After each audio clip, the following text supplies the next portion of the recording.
for the Carolinas. This is the Rob Brown Show, only on ESPN. Upstate.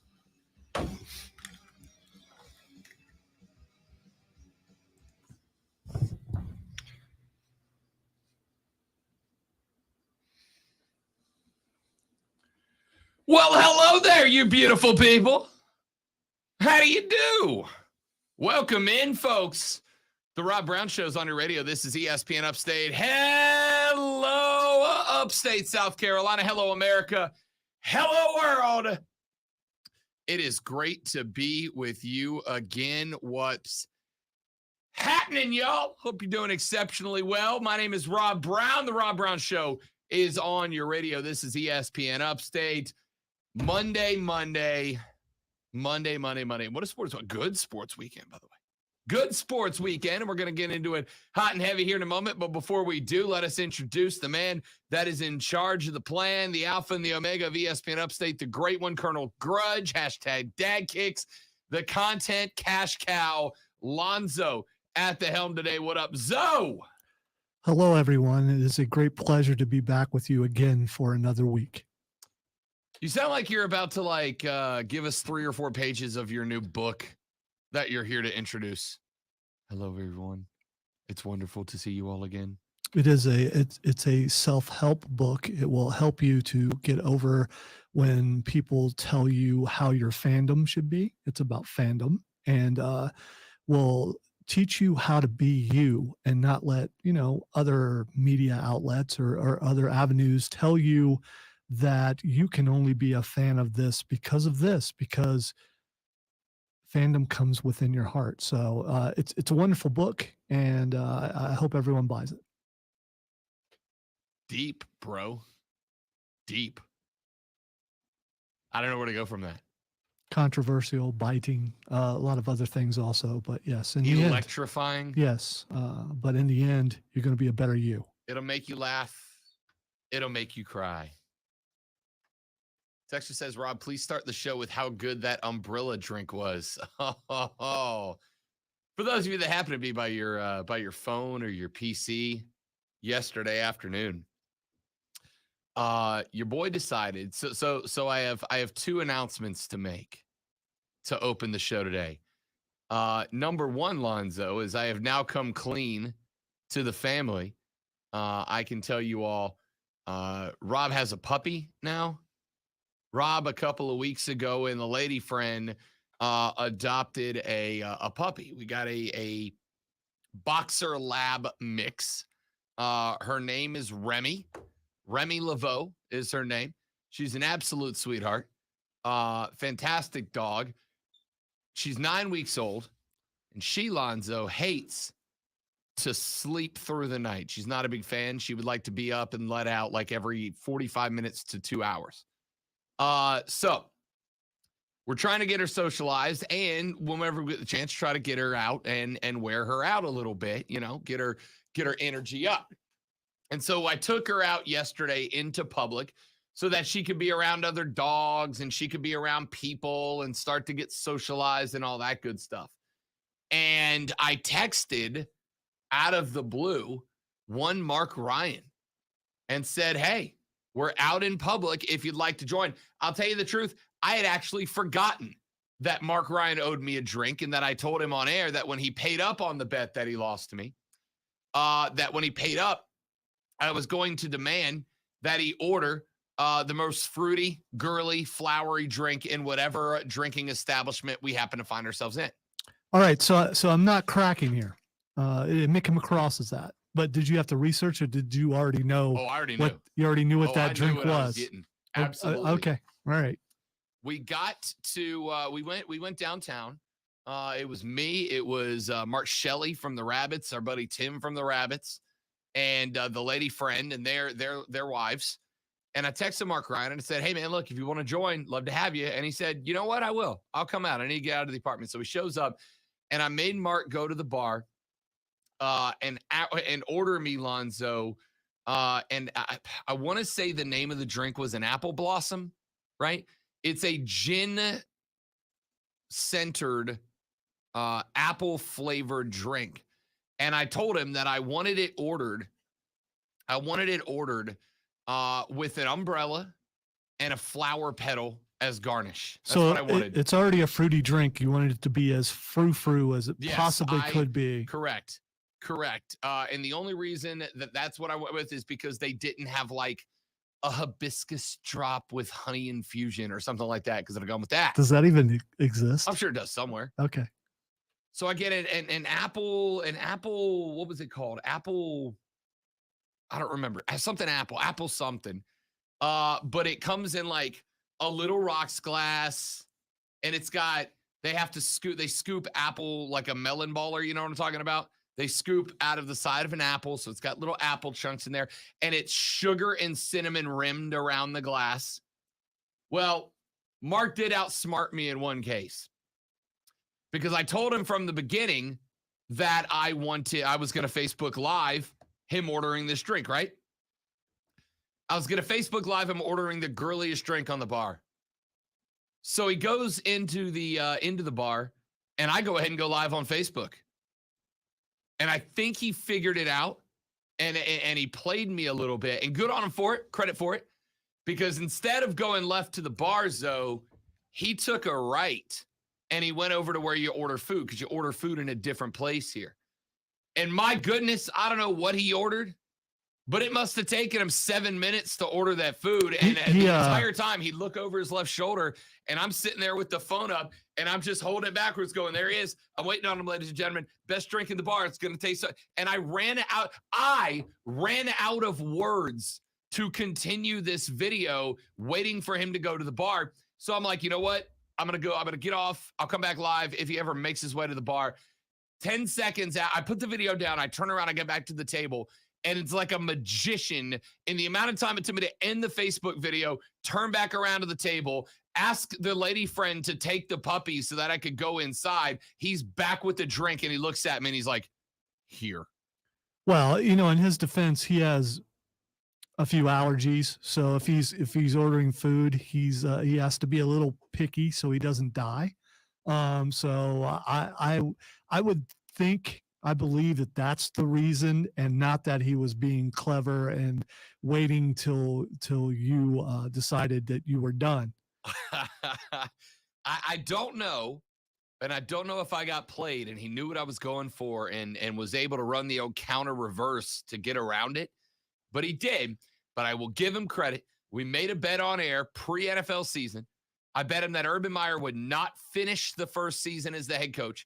He told me he would and would go on to be a great coach. He owed me the fruitiest drink in the bar, and he was able to. He pulled it off. In fact, not only did he pay me off, but he reminded me of it to make it happen. So I send some props to the MARC. All right. So here's the thing, though. When he decides to make an entire segment on his show about how we talked about him for an entire segment, he needs to make sure that he remembers to say on that segment, when he talks about us talking about him, that we're talking about him because he lost. He did lose. He did lost.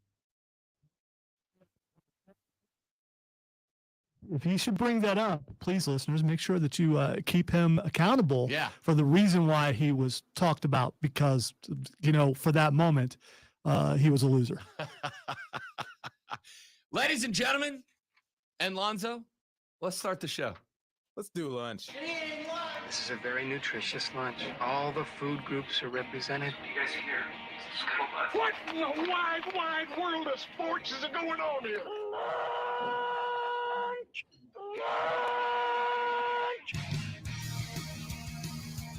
I just realized that that opening segment that we do, Lonzo, or the opening portion of the segment where we just kind of do a life conversation, is the equivalent of the skit that leads up to Live from New York. It's Saturday night. It's our version of Live from New York. It's Saturday night. Absolutely. With your host, Lonzo. Why does that guy do that with his voice when he opens those segments? He's not the original guy. I don't think the original guy was Don Pardo. I think he's no longer with us, but I haven't watched in a while, so. With musical accompaniment by Lonzo. I can't even do it right now. All right. Let's get to it, ladies and gentlemen. Texter says, you got a dog. Congratulations on your baby starter kit. You'll be married with kids in 3 years. Mark my words. I got to tell you, I took the puppy up to the bar last night. The lady friend was doing some work, so she met me later. And for the first hour that I was up there with the puppy, just me, the puppy, Mark and his wife, Lonzo, I got to tell you, puppies, man. Mark Shelley and his Yes, wife. the seductive styling. Let's be Mark with a K. Yeah, Mark with a K. Sorry, let me clear that up. Yeah, you need to before. The women were coming towards me. Yes. Let me put it that way. All right. The ladies were coming toward. It's like every girl, oh, it's a puppy, which is not fair because I got to tell you, if I walk in a bar and there's a puppy, I'm going to talk to that puppy as well. But yeah, I immediately was like, man, if I would have had this puppy when I moved here to Greenville, I'd have been in trouble. I'd have been in trouble. That puppy killed it. Young men out there, if you're looking to go enjoy yourself, just bring a puppy to a bar. Don't bring an ugly puppy though. Make sure Doesn't matter. Any puppy's fine. Ugly dog's not. Okay. Any puppy. Yeah, works. I don't know. I think there's some pretty ugly puppies that it would work against you. So make sure it's a decent looking puppy. And by the way, no on the kids. Your boy is elected to be what's the first, child free? No on the kids. Just give me all the puppies, and I'm all in for it. I wonder what the percentage of people who say kids, not me, actually go through with it. I mean, 100% of the people in this room. So. No. Yeah. No. There's two people in this room. Right, but you never said kids, no thank you. You're right. I absolutely want children. Who have said that. Hey, the haughty intellectual wins again. Takes a bow. I don't know why I said takes a bow out loud. Item number 1 to the lunch breakdown to 3 things you have to know before you go start talking sports with your friends, family, coworkers, or the dog, whoever you hang out with at lunch. This will be the items you discuss around the lunch table. All 3 NFL stories today. Which I kind of find interesting. Did you watch any of the Pro Bowl yesterday? I turned it on for a couple of minutes and went, man, this is what they said it was and wasn't, but now is. This is horrible. There's no tackling. There's no. I saw Deion Sanders tweet earlier this morning. It was probably yesterday when he tweeted it about how embarrassing it was and how it used to be an honor to go to the Pro Bowl because you could showcase who you are in front of everybody watching. And now, and I used to defend the Pro Bowl, but I can't anymore. It was so bad. I had to turn it.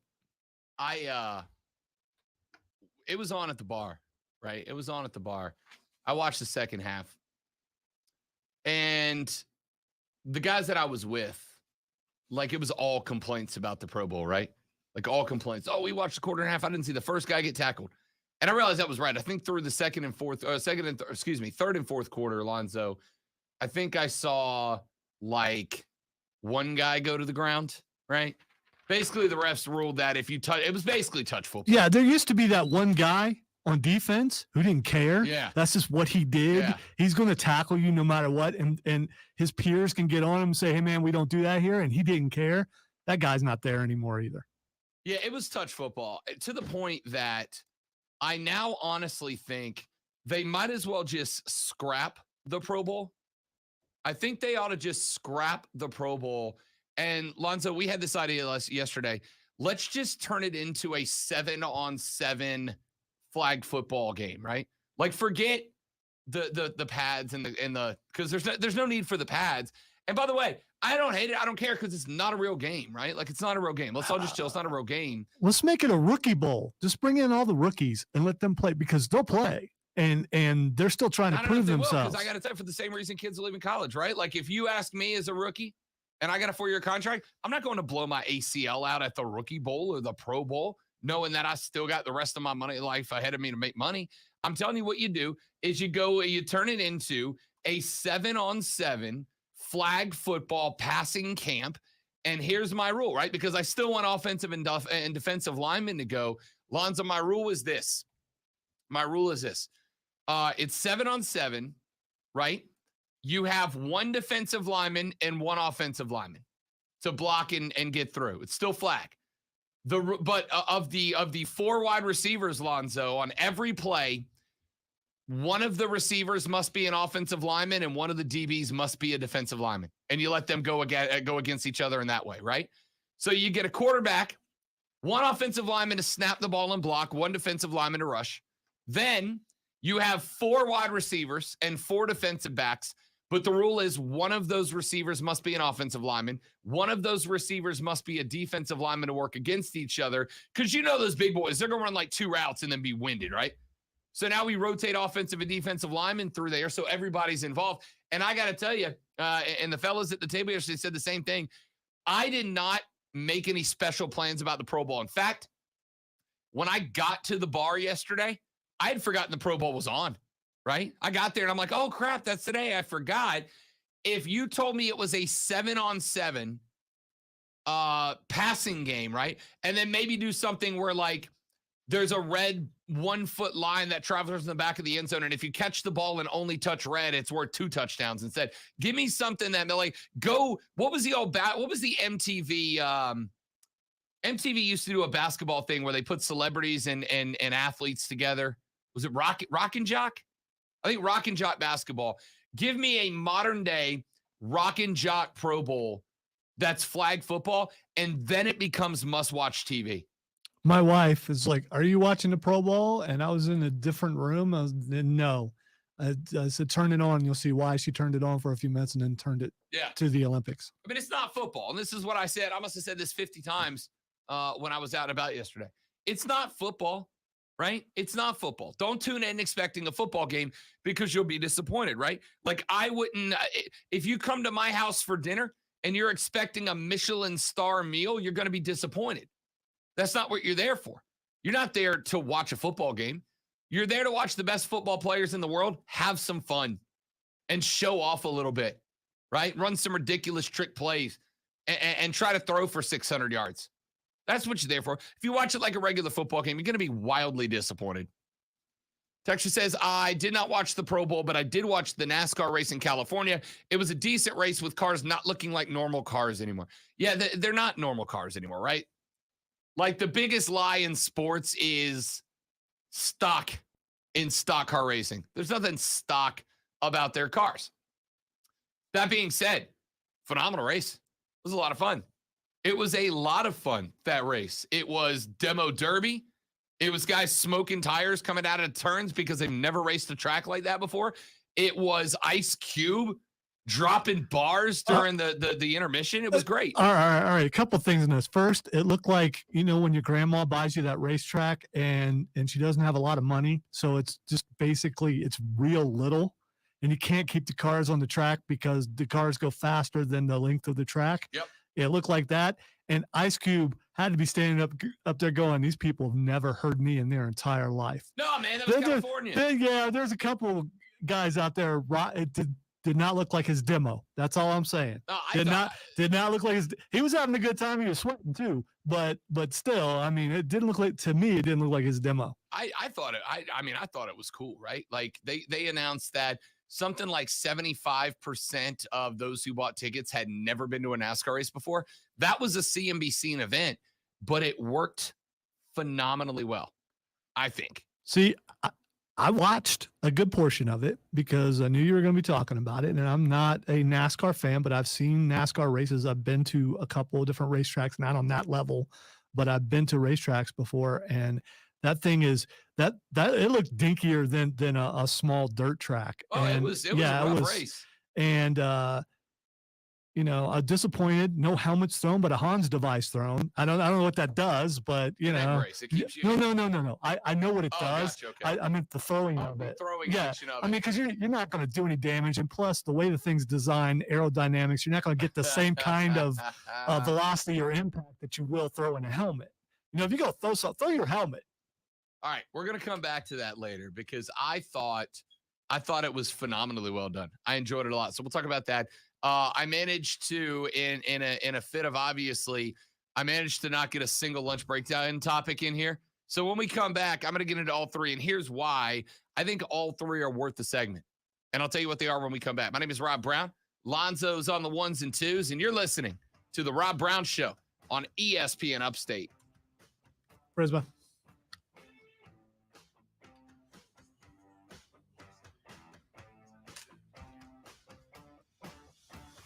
Tell you about my friends at Prisma Health. Now, when I was a young lad, just knee high to a grasshopper, as the old saying goes, when I was just a wee lad, I played all the sports, right? I played all of the sports. I played as many as I could around the clock. But one of the things that happens when you play all the sports around the clock is that you put a wear and tear on your body. That's an inevitability. It's going to happen to you.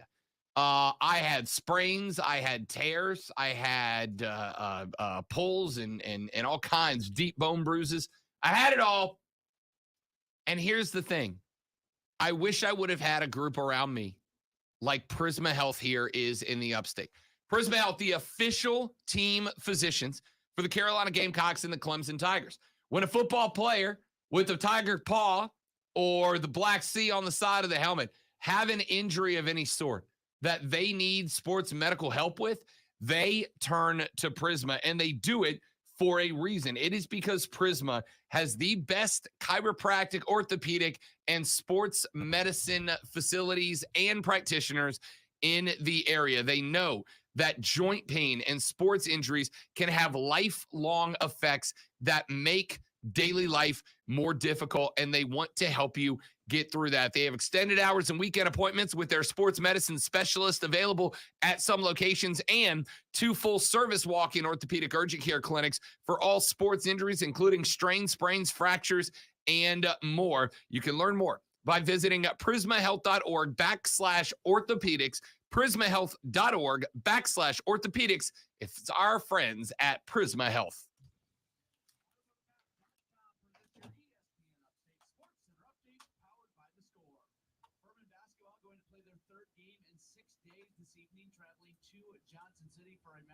Against ETSU.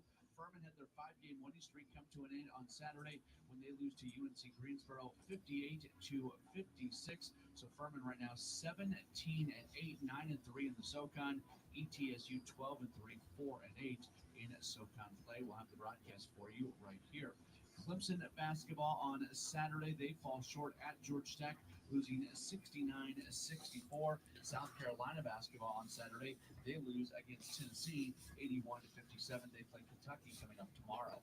Download the Score app today. Lightning fast sports alerts so you never miss a thing. It's why the Score app is one of North America's most popular sports apps. With your ESPN Upstate Sports Center update. I was watching short track skating this morning. Yeah.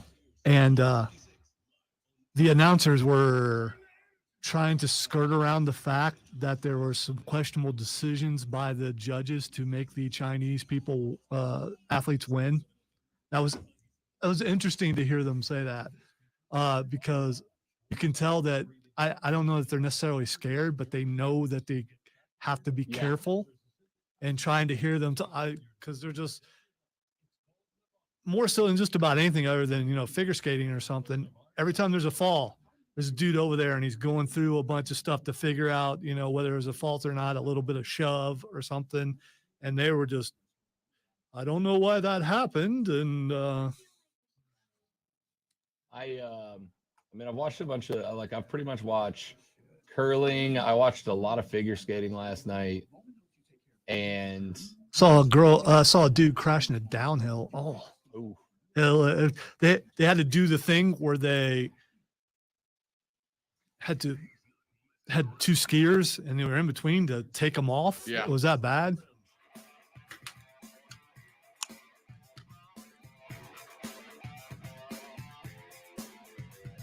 All right, ladies and gentlemen, the Rob Brown Show's on your radio. This is ESPN Upstate. Rob and Lonzo and you be a part of the show at 844-477-3776. You can also tweet us on the Preferred Home Services text line at 71307. Before we go any further, I want to remind you that this Sunday, we are your exclusive home for Super Bowl coverage, ladies and gentlemen. If you're going to be out and about. Wait, what was the name of that game?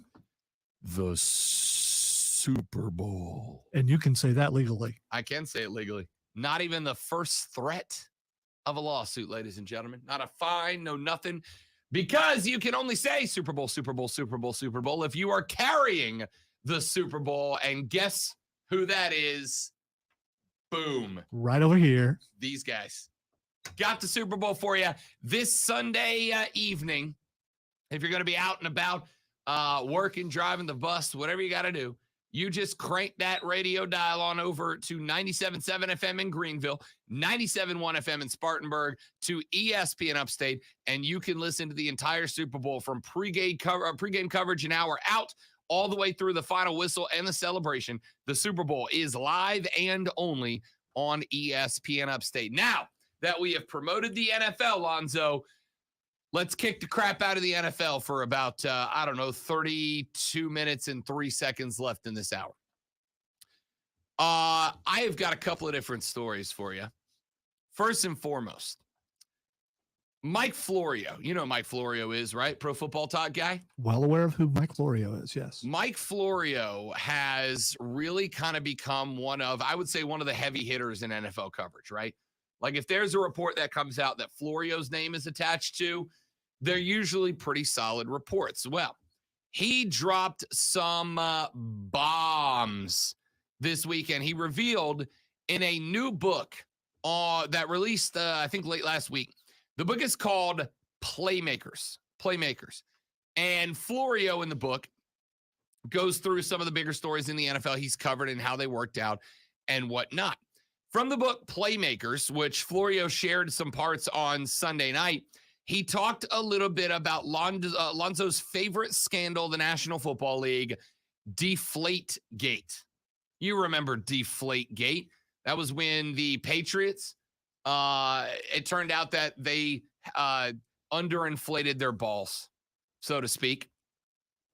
So he put out a couple of pieces that came from that. Florio revealed that, according to a source of his own, and he says that this is the source that released that infamous report that said that, quote, 11 of 12 footballs being 2 pounds under the minimum PSI that came through Chris Mortensen. Chris Mortensen put up a tweet back during Deflategate that stated that 11 of the Patriots' 12 footballs in the AFC Championship game were measured at a full 2 PSI under the allowable range, but it turns out the number might have been worse than that. Mortensen stuck with that for a while. He inevitably deleted that tweet down the line and said that he was told that was not true. Back on May 6th of that year, the measurements of all footballs in the AFC Championship game, one measurement out of 2 came in at 10.5 or one measurement out of 22 came in at a PSI of 10.5, the allowable range of pressure in a football. I know I'm boring you, but stay with me here for a reason. Is not you particular. Well, maybe you. I don't know. Well, if Tom Brady's getting thrown under the bus, I'm here. You're in, yeah. Yeah. All right, so the max, or the range of allowable PSI in the NFL is 12.5 to 13.5 PSA. One football checked in at 10.5. One official's recordings measured 3 of the 4 tested Colts balls at under the allowable PSI as well. So that report came out, and there was a lot of question about that. Well, ultimately, it came out that that report, which ended up being untrue, made its way to Chris Mortensen, and it came from Troy Vincent. He was the NFL executive vice president at the time. He's basically like light Roger Goodell, right? Like Roger Goodell, one step down is where Troy Vincent was at the time. Florio said in his book, quote, "It's unclear whether Vincent deliberately lied to Mortensen. Things were muddled and hazy and confusing in the early days of the scandal." So it was clear at the time that the NFL had lied at least once. Now, maybe they lied because their facts were wrong up front, but Florio dropped more. He said it was also clear the NFL lied the following year when, according to Florio, NFL General Counsel Jeff Pash ordered the records of all of the PSI data gathered from random games around the league during the Deflategate season to be destroyed, right? Remember the Deflategate year when everybody was asking who's got the right amount of air pressure in their footballs? Well, the NFL did a big study where they basically sampled footballs from a bunch of different games that year, which meant they had a database of what teams had the right and the improper PSI.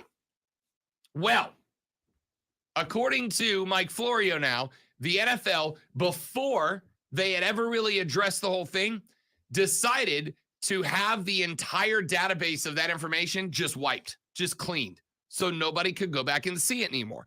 Florio wrote, the NFL expunged the numbers. It happened at direct order per the source of NFL General Counsel Jeff Pash. He said the reasoning for destroying the numbers was that everything that every scientific mind who weighed in on the matter said was true. The PSI in footballs would drop in cold weather and rise in hot weather. Once the NFL recorded the data and saw that the measurements of the Patriots football during the 2014 AFC Championship game were in line with science, with comparable situations to now correlate physical reality, the league knew its main source of evidence was debunked. So the league was basically trying to come up with different explanations for why the PSA in those footballs were off. They had the database. They had some scientists come in during a review, and the scientists said, this is what the numbers would be for these temperature range, and the numbers that the Patriots footballs had don't line up with those. Your theory here is incorrect. We can tell you what those footballs would have been in that weather, and they were not correct, which meant that the destruction of the footballs would have come, or the football data would have come after the NFL found out that their information made them look bad. And therefore, it can be assumed was an intentional effort to get rid of any evidence that would then be able to be pointed back at the NFL, the Patriots, etc. And number two, that meant that whatever Troy Vincent said to Chris Mortensen at the time, he would have had a good reason. Not that he did know that what he was saying is false, but that he would have known, or would have had the opportunity, the ability to know that it was false at that point, which meant either the NFL sent Troy Vincent out there knowing that what he was going to say was wrong, hoping that either he would take the fall or we'd stop caring, or B, Troy Vincent knew what he was saying was incorrect, but decided to say it anyway and took the risk that he would end up being exposed for it.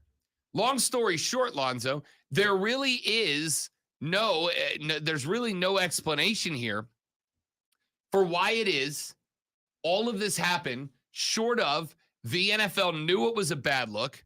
The NFL knew that they were in hot water on this, and the NFL decided we're going to do our best to let Troy Vincent take the call and try to wipe the books of everything else. You can be mad at Brady. That's fine. You can be mad at the Patriots. That's fine. I think it's a team cheating. They got caught. It is what it is.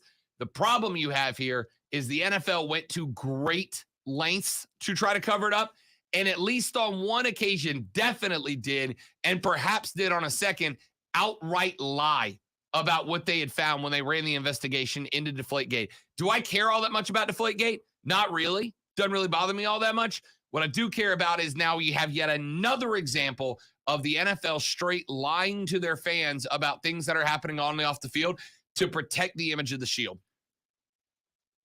Very true. And but they could have buried Tom Brady. So this could also be about trying to make sure, even though it was a bad look on him and all the things that happened, it could have been worse because they had proof, and they could prove that he was doing it. Proof. They could prove that he was doing it. And so who ultimately pulled the trigger on expunging the info? Jeff Pash, the general counsel, that is to say the NFL's chief lawyer, which meant... Did he get direction from above, or did he do it on his own? That's the question mark. And Florio, I believe Florio said in that piece that he does not know if there was direction from above. And by the way, Lonzo, there's 640,000 emails sitting on an NFL server right now that they won't let us read through. Maybe Do you wonder why? Maybe one or multiples of those might prove that, Ladies and gentlemen, when we have been calling for the NFL to release the 640,000 emails that they are currently shielding from the rest of us right now, this is why. There was a decision made at some point to straight up delete the evidence, just delete the evidence that the NFL had lied bold-faced to us, right? Jeff Pash, according to Mike Florio, if you believe his report, which I do, Jeff Pash deleted a year's worth of measurements that, had they been put into the public eye, we could have looked at and said, okay, here's this, here's that, here's this. This team was cheating. This team wasn't.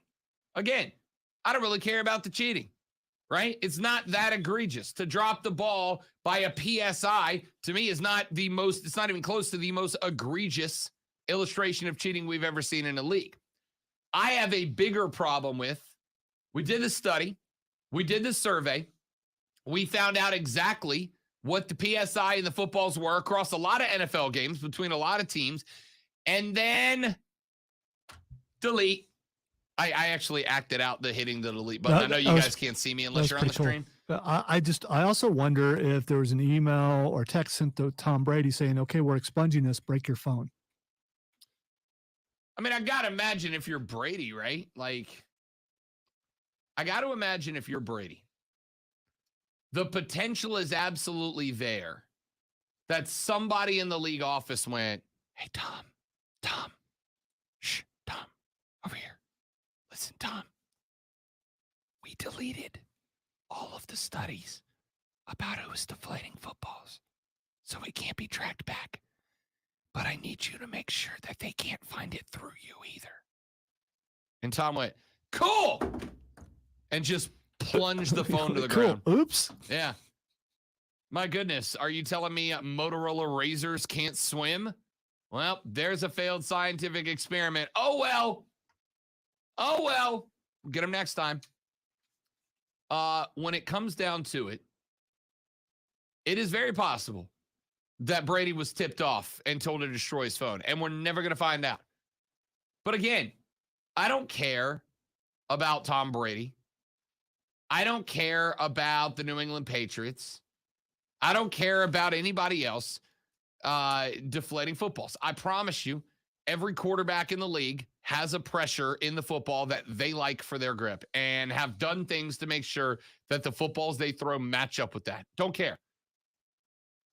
What I do care about, what I absolutely do care about, is that the NFL looked into this, studied this, went through all of this, and then was like, delete. Lied to your faces about it. Thought it would never get out. Now that Mike Florio has exposed it, the NFL, I'm sure, Lonzo, is going to come out and they're going to say nothing at all. Nothing at all. Because once again, we're not going to do anything. We're just not. 844-477-3776, 844-GSP-ESPN. When we come back here in just a minute, the NFL has done something else that I find very interesting related to the Brian Flores lawsuit. I'll tell you what that is when we come back on the Rob Brown Show on ESPN Upstate.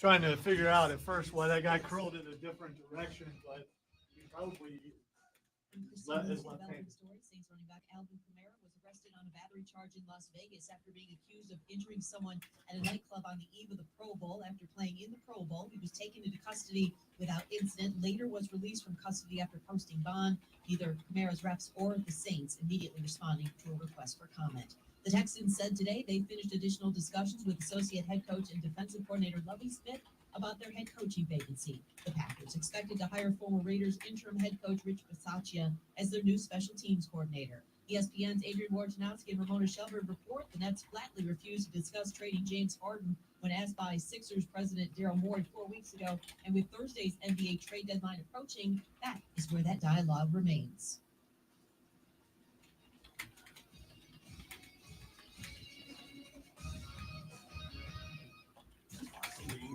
This is ESPN Upstate. 97.7 FM Greenville, 97.1 FM Spartanburg. ESPN Upstate. An Odyssey station. At Ingles, we know the ever-present. Saw a woman crash in luge earlier, and apparently, as long as you hold on to the sled when it crosses the line, you get another run. Which is cool. Rob Brown Show, what do you want to talk about?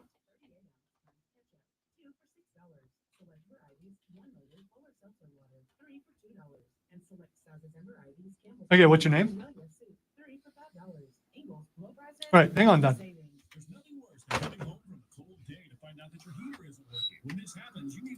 HVAC company you can trust. A company like Priority Heating and Air. Their HVAC specialist will give your system a thorough checkup. And if you need a new unit, Priority Heating and Air is a proud distributor of the Coleman line of HVAC systems. To keep your family or business warm this winter, and give Priority Heating and Air a call today at 591-1847 or online at PriorityHeatingandAirHVAC.com. Your HVAC problem is our priority. Priority heating and air.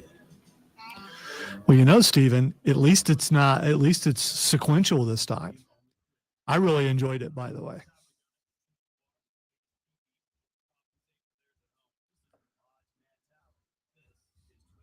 The biggest sporting event of the year is February 13th. Score the best views of the game at Twin Peaks and come for the ultimate game day experience.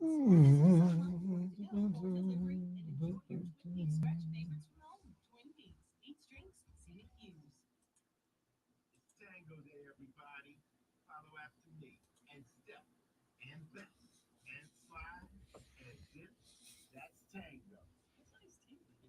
Okay, I was going to say, that sounds like Ice-T. Why is he doing tango? He found out they could help lower cholesterol. Now he's having fun taking care of his heart in all sorts of new ways. Let's see those hips move, people. Hurry and get your heart-shaped Cheerio. They're only here for a limited time. When others treat your Wow, look at that grouping. all you're left with are cold, soggy fries. There's always, so this is mixed doubles. So both teams throw 8. Each player throws 4. And at some point, you'll have one guy who just gonna says, clear it all "Screw out," and yeah. just rams one down there.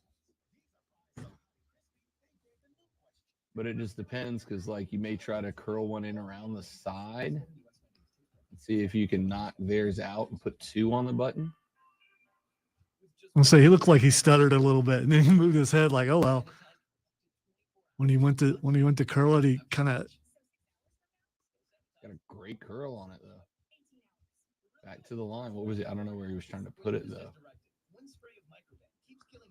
Oh yeah. Nope. Too far. Too far. Oh no, you're just setting up another guard. So you're sitting on. See, sometimes you're happy to give the other team a single point, because if you get the hammer and you can pick up 2 or 3 in the next one. We were down 7-5 to Sweden in mixed doubles last night or 2 nights ago, and put up 3 on the last end to steal it. We're not winning a medal, but we tried and we looked good doing it.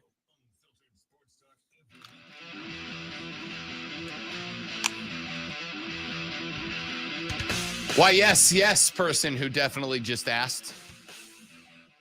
We do indeed have a full curling update coming for you later on in the show. We are sitting right now at mixed doubles. We are in our mixed doubles semifinals. Unfortunately, the Americans did not make it to a medal game in the mixed doubles competition, but the men's and women's team competition round robin gets its start in a couple of days. Gold medal for games for those are February 19th and 20th, I believe. So we got a full week of curling ahead of us, baby. And if you think that, see, Lonzo, I realized yesterday that for the last few weeks when we've been talking about doing a curling update every day, folks thought I was kidding.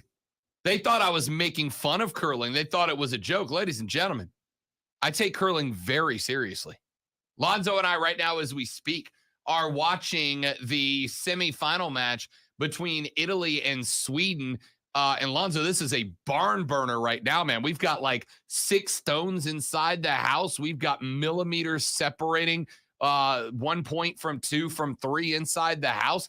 I'm thinking at some point somebody's just got to go demolition derby and just run one up there. But Italy v. Sweden, first and opening end, is a good one so far. Yeah, but Sweden's got that one guard like right up in the perfect position. It's going to be hard to knock them all out of there. Oh, yeah. It's, I mean, unless you just want to run, you just got to kind of run around it, right? Like, you just got to kind of run around it. And Sweden's doing a phenomenal, I mean, fantastic technique here. They're dropping stone after stone just in front of the top guard and leaving it there. Oh, that might be good. That might be good. Pop that one. Oh, yeah. Set that force field up on the right-hand side. Now they've got to come in around the, oh, this is beautiful. So like we were talking about on the stream, sometimes you got to be willing to give up a point or two to take advantage. And it looks like that's what they're trying to do. Yeah, there's a lot of strategy here because remember, you flip a coin at the beginning And whoever wins the coin toss gets the hammer in the first end. That is to say, the final stone, which usually has a lot of dictation about what goes where. And then if you score a point, that's because you can only one team can score a point in each end. If a team takes an end, then the other team that did not score gets the hammer in the next round. So there can be strategy towards giving the other team 1 point, keeping the hammer, and then maybe trying to run that last stone in there and get you 3 or 4 points in the next end. And it looks like that might be the case here from Sweden in the semifinal matchup. All right. Yes, I am going to break curling down, and yes, you are going to love it. Ladies and gentlemen, welcome to the show. Let's get to the phone lines. Don has been hanging on. He joins us next on the show. Hey, Don, welcome in. Great to have you, bud. Thanks very much. I really did not want to be on there. But anyway, I'll just state my question and or discussion topic. Sure. The piece y'all just covered on Mike Florio about the Deflategate and all that. My question or thoughts, and I'm a Falcons fan, by the way, so I don't know. I think that provides some on the spectrum of what I would think is a little bit objectivity in this discussion. Is that when all that was going on, like pre-Deflategate, and evidently like Peyton Manning was still with the Colts and so forth, and the NFL had this meeting of these quarterbacks, or they consulted them. I don't know if you look into the technicalities of it all. I don't know what year that would have been, probably the late 2000s or early aughts, somewhere in there. And they said that, I think one of the Cleveland Browns tackles that is retired now, he said that this is ridiculous. That was just kind of whole thing.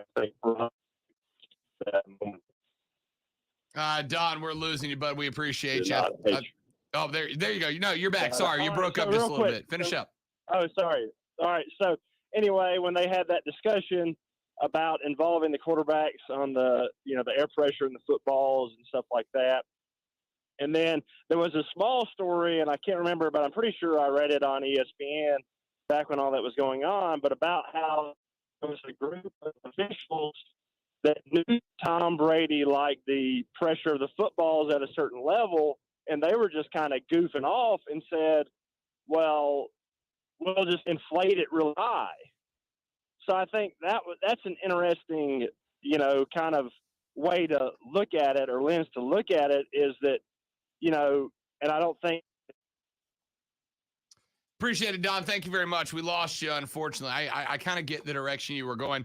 I believe I remember a little bit about that. I'll tell you honestly, Lonzo, I have deleted a lot of Deflategate controversy out of my head because at the time I didn't really care, right? I just assumed this was a Patriots thing. This was a Brady thing. If officials crack jokes, it is what it is. I didn't think that there was anything special going on the field. And again, like I said, we had player after player coming out and going, every quarterback has the PSI they prefer, and every equipment manager knows it and works to get that set PSI into the game. I didn't really care all that much. I do care if the NFL looked into it when they preach integrity and all that, if they looked into it, found out some of this information, and then effectively just started lying to our faces about it. That's where you tick me off. Yeah. Now I'm really interested in that book. Is there anything else in there that's controversial? I don't know that it does anything. I think maybe it people who had a lot of faith in the NFL doing the right thing in some cases, there are probably still some people out there are starting to lose that even more. Somebody said something to the tune of, well, this is just Florio trying to sell a book. Well, yeah, obviously it is. Anybody with a book out doing anything is trying to sell the book. The question for me is there something in the book that makes me want to buy it? And I would tell you, Zoe, this to me is a yes, right? This to me is a yes. Florio is coming out with receipts that show that the NFL straight up lied and deleted information in order to do it. That makes me want to buy that book. Somebody trying to sell a book by saying stuff like this does not inherently make what they're saying bad or wrong or a lie, right? And from what we can tell, Florio seems to have receipts. Now, it does hinge on sources, right? But that's how this game works, and you get to decide what you take and don't. Let's take a break. We'll come back here in just a minute. Got another number about the Super Bowl. that is very interesting. I'll share that with you then in the second hour of the show. I want to ask you guys a couple of different questions about some second-tier sports. And what would it take to get you involved? My name's Rob. He's Lonzo. This is ESPN Upstate.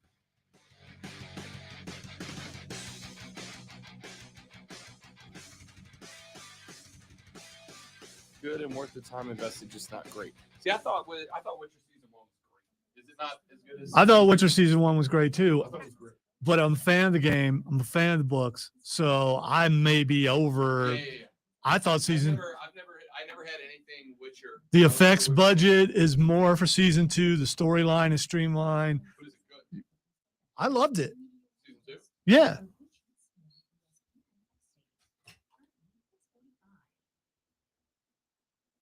It's time for you to profit from the postseason with BetQL's Giving Props Contest. We post some props, you make some picks, and there's $2,000 up for grabs each weekend of the playoffs. Over rushing yards, under receiving yards, you get it. BetQL's Giving Props Contest, and everyone who registers has a shot at the $10,000 grand prize. Props, pick, profit from BetQL. It's totally free to enter, so get started now by texting props to 20357. That's props to 20357. Message and data rates may apply. Full rules at BetQL.com/prop.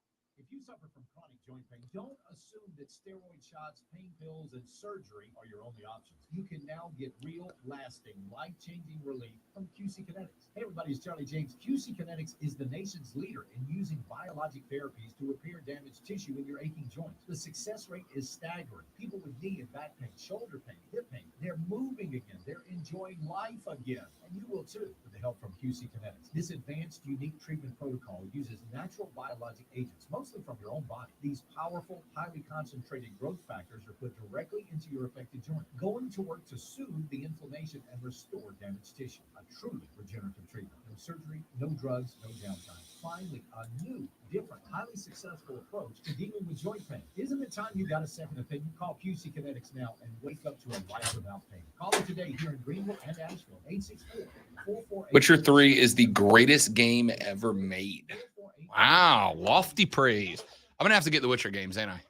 Yeah, I'm currently playing through Witcher 3 again Yeah. because I played it and then I downloaded the DLCs and I never beat those. Right, And I don't want to play them after I put the game away right. without playing through again and getting familiar with everything again. And it's integrated into what's going on in the storyline. So you don't have to just do that story and the other Right. story. Those, I'm like up to level 20 something and those start in the 30s. So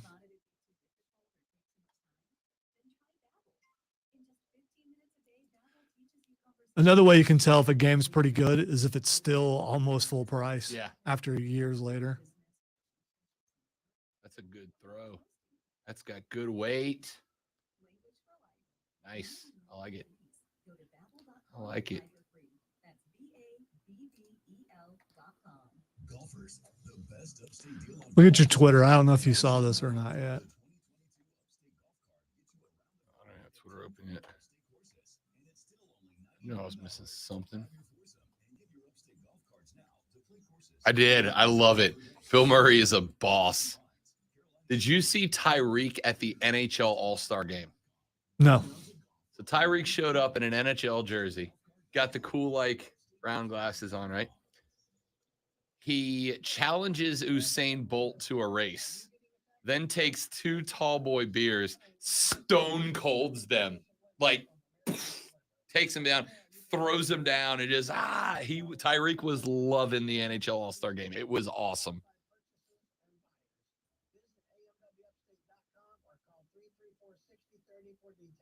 That's 334-6030.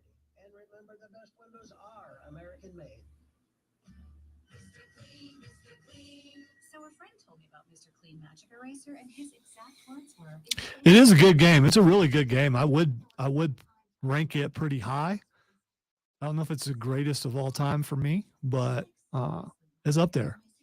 He said, I have no life. It's 740 hours into that game. It's a little hard in the beginning, as far as if you like to just, hey, there's a monster, let me go fight it. You really probably shouldn't do that. So you can build yourself up a little bit. But once you get some better equipment and stuff. Tayshawn, that means that you have dumped 30.83 days into that game. So I don't have a problem with A it. month of your life into that game. And I'm not judging it because I've done that with Call of Duty. I'm here for you. I put sometimes 2 or 3 hours a day Yeah. and during the week on stuff. What's your general like attention span to a game in a single day? Couple hours? Can you do like a marathon, like 10, 12 hours in a single day? No, I can't go 10 or 12, but I can go. Well, no, actually, I can if it's like on a Sunday and I don't have anything else to do. But in the evening, I'm already a little tired. Yeah. So I've had Saturdays. If I really get into a game, I can put 8 hours into a game.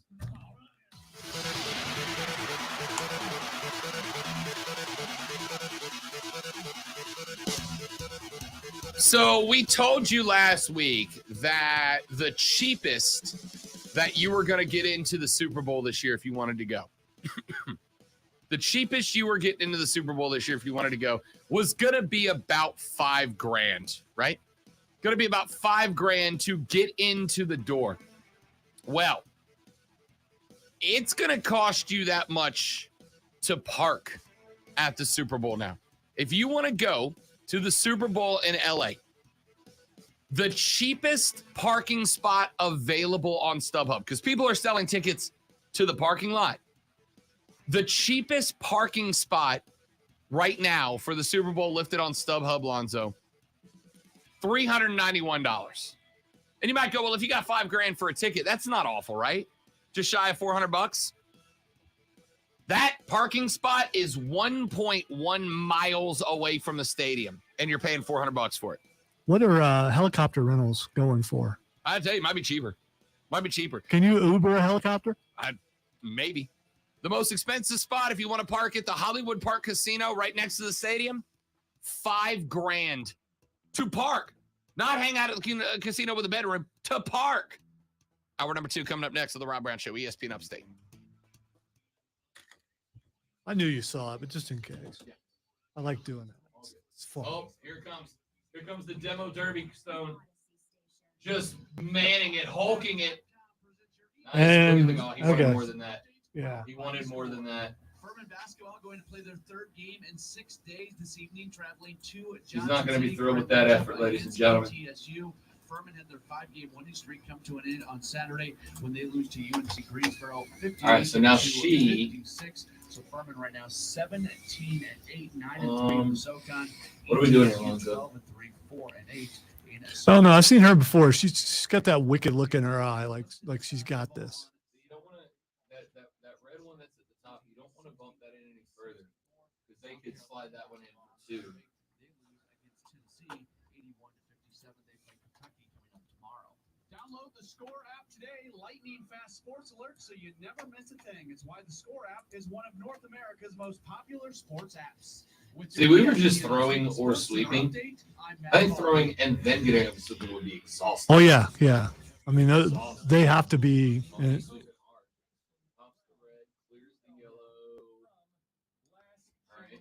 we're sitting at 1 point right now. Who has not a fear or caring a life, any life.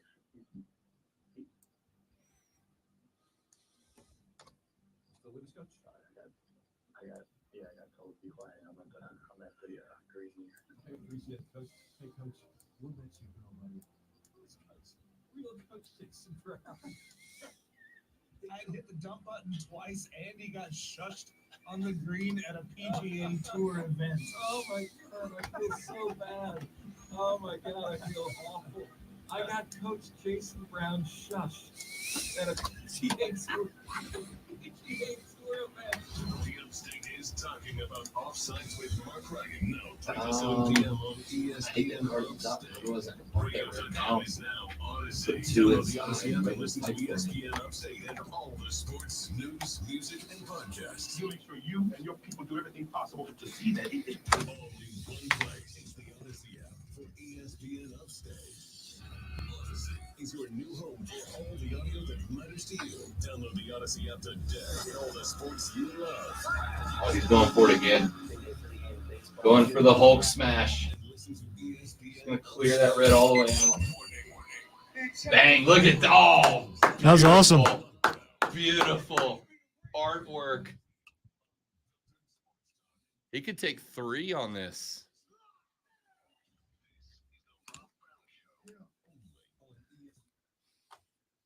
What a beautiful shot there, Lonzo. My man from Sweden went Hulk mode, cleared out both of the other 2 stones, sitting on a 2. If Italy blows this, there could be a 3-banger in this for them. Just the sheer speed that thing was coming in there, and knowing to sweep just the right amount and the amount of time that you have to think of how much. That's amazing. That was well put together. Ladies and gentlemen, the greatest sport on planet Earth, curling. Not even a joke. Not even a joke. I love this so much. All right. 844-GSP-ESPN, 844-477-3776. Text us on the Preferred Home Services text line at 71307, Start your text with ESPN. We can read it on the air. You can tweet us at The Rob Brown Show, at The Rob Brown Show, at Lonzo Onward, Lonzo, at Lonzo Onward, and everybody on the station at ESPN Upstate. All the different ways for you to get in touch with us here on the broadcast today. So yesterday, Mark Ryan came up to the watering hole with us, and we had an interesting little conversation, and one that I'm very curious. I wanted to have with you guys as well. It's a conversation that really I think is more relevant for he and I, because I do think it translates to what we do for a living. But it's based on you guys and what you like and what you want to hear about. So Mark and I were talking at the bar because it got to be 6:00. Pro Bowl was over, and the watering facility that we were at has 5 TVs outside, right? 5 TVs. One of them is a huge LED screen, right? Big LED, like a movie theater size LED screen. And then there are 4 regular big screen TVs, HD big screen TVs that wrap around the porch. So there's 5 screens outside. When the NASCAR race started, Mark and I went and we asked the folks that run the bar, we said, hey, look, here's a question. Can we get the NASCAR race put on? And the lady said, sure. And I said, any chance you could throw it up on the big LED board? And she said, no, unfortunately not. We can't turn anything off that's already started. Up on the big HDMI board, or the big HD board, Lonzo, was a college basketball game, Cincinnati versus Houston. And at this point, it's a blowout. It's like a 22-point lead in that game. Game's over. And there's still a half left to play, but the game's effectively over at this point. And so there were 1, 2, 3, 4, 5 of us that wanted to watch the race. And there was, I think, like one guy watching the college basketball game. And I don't know that he was watching it as a fan of either team. I think he was just there, and it's a giant TV, and he was solo, so he was watching it. Though I've been known to go to the bar by myself to watch a single sporting event solo. Don't care. So Mark says, how much Olympics did you talk this week? Right? It's a valid question. And I said, to be real with you, not all that much. Now, the opening ceremonies weren't until Thursday, but there were hockey games Wednesday, Thursday, Friday. Curling started on Friday. Yeah, but it hadn't really gotten started like it is now. Yeah, we weren't in the heat yet. Right. We weren't in the heat of it. We're in the heat of the Olympics now. The first 3 days we're kind of leaning into it. But he said, how much Olympics did you talk? And I said, to be honest with you, even as a fan of the Olympics, really not that much. I love the Olympics. I've been watching it constantly. But I haven't talked about it that much. And he said, have you not talked about it because there's not a lot going on to talk about, or because you don't think it will be well received? And I said, I'll be real with you, probably a mix of both, right?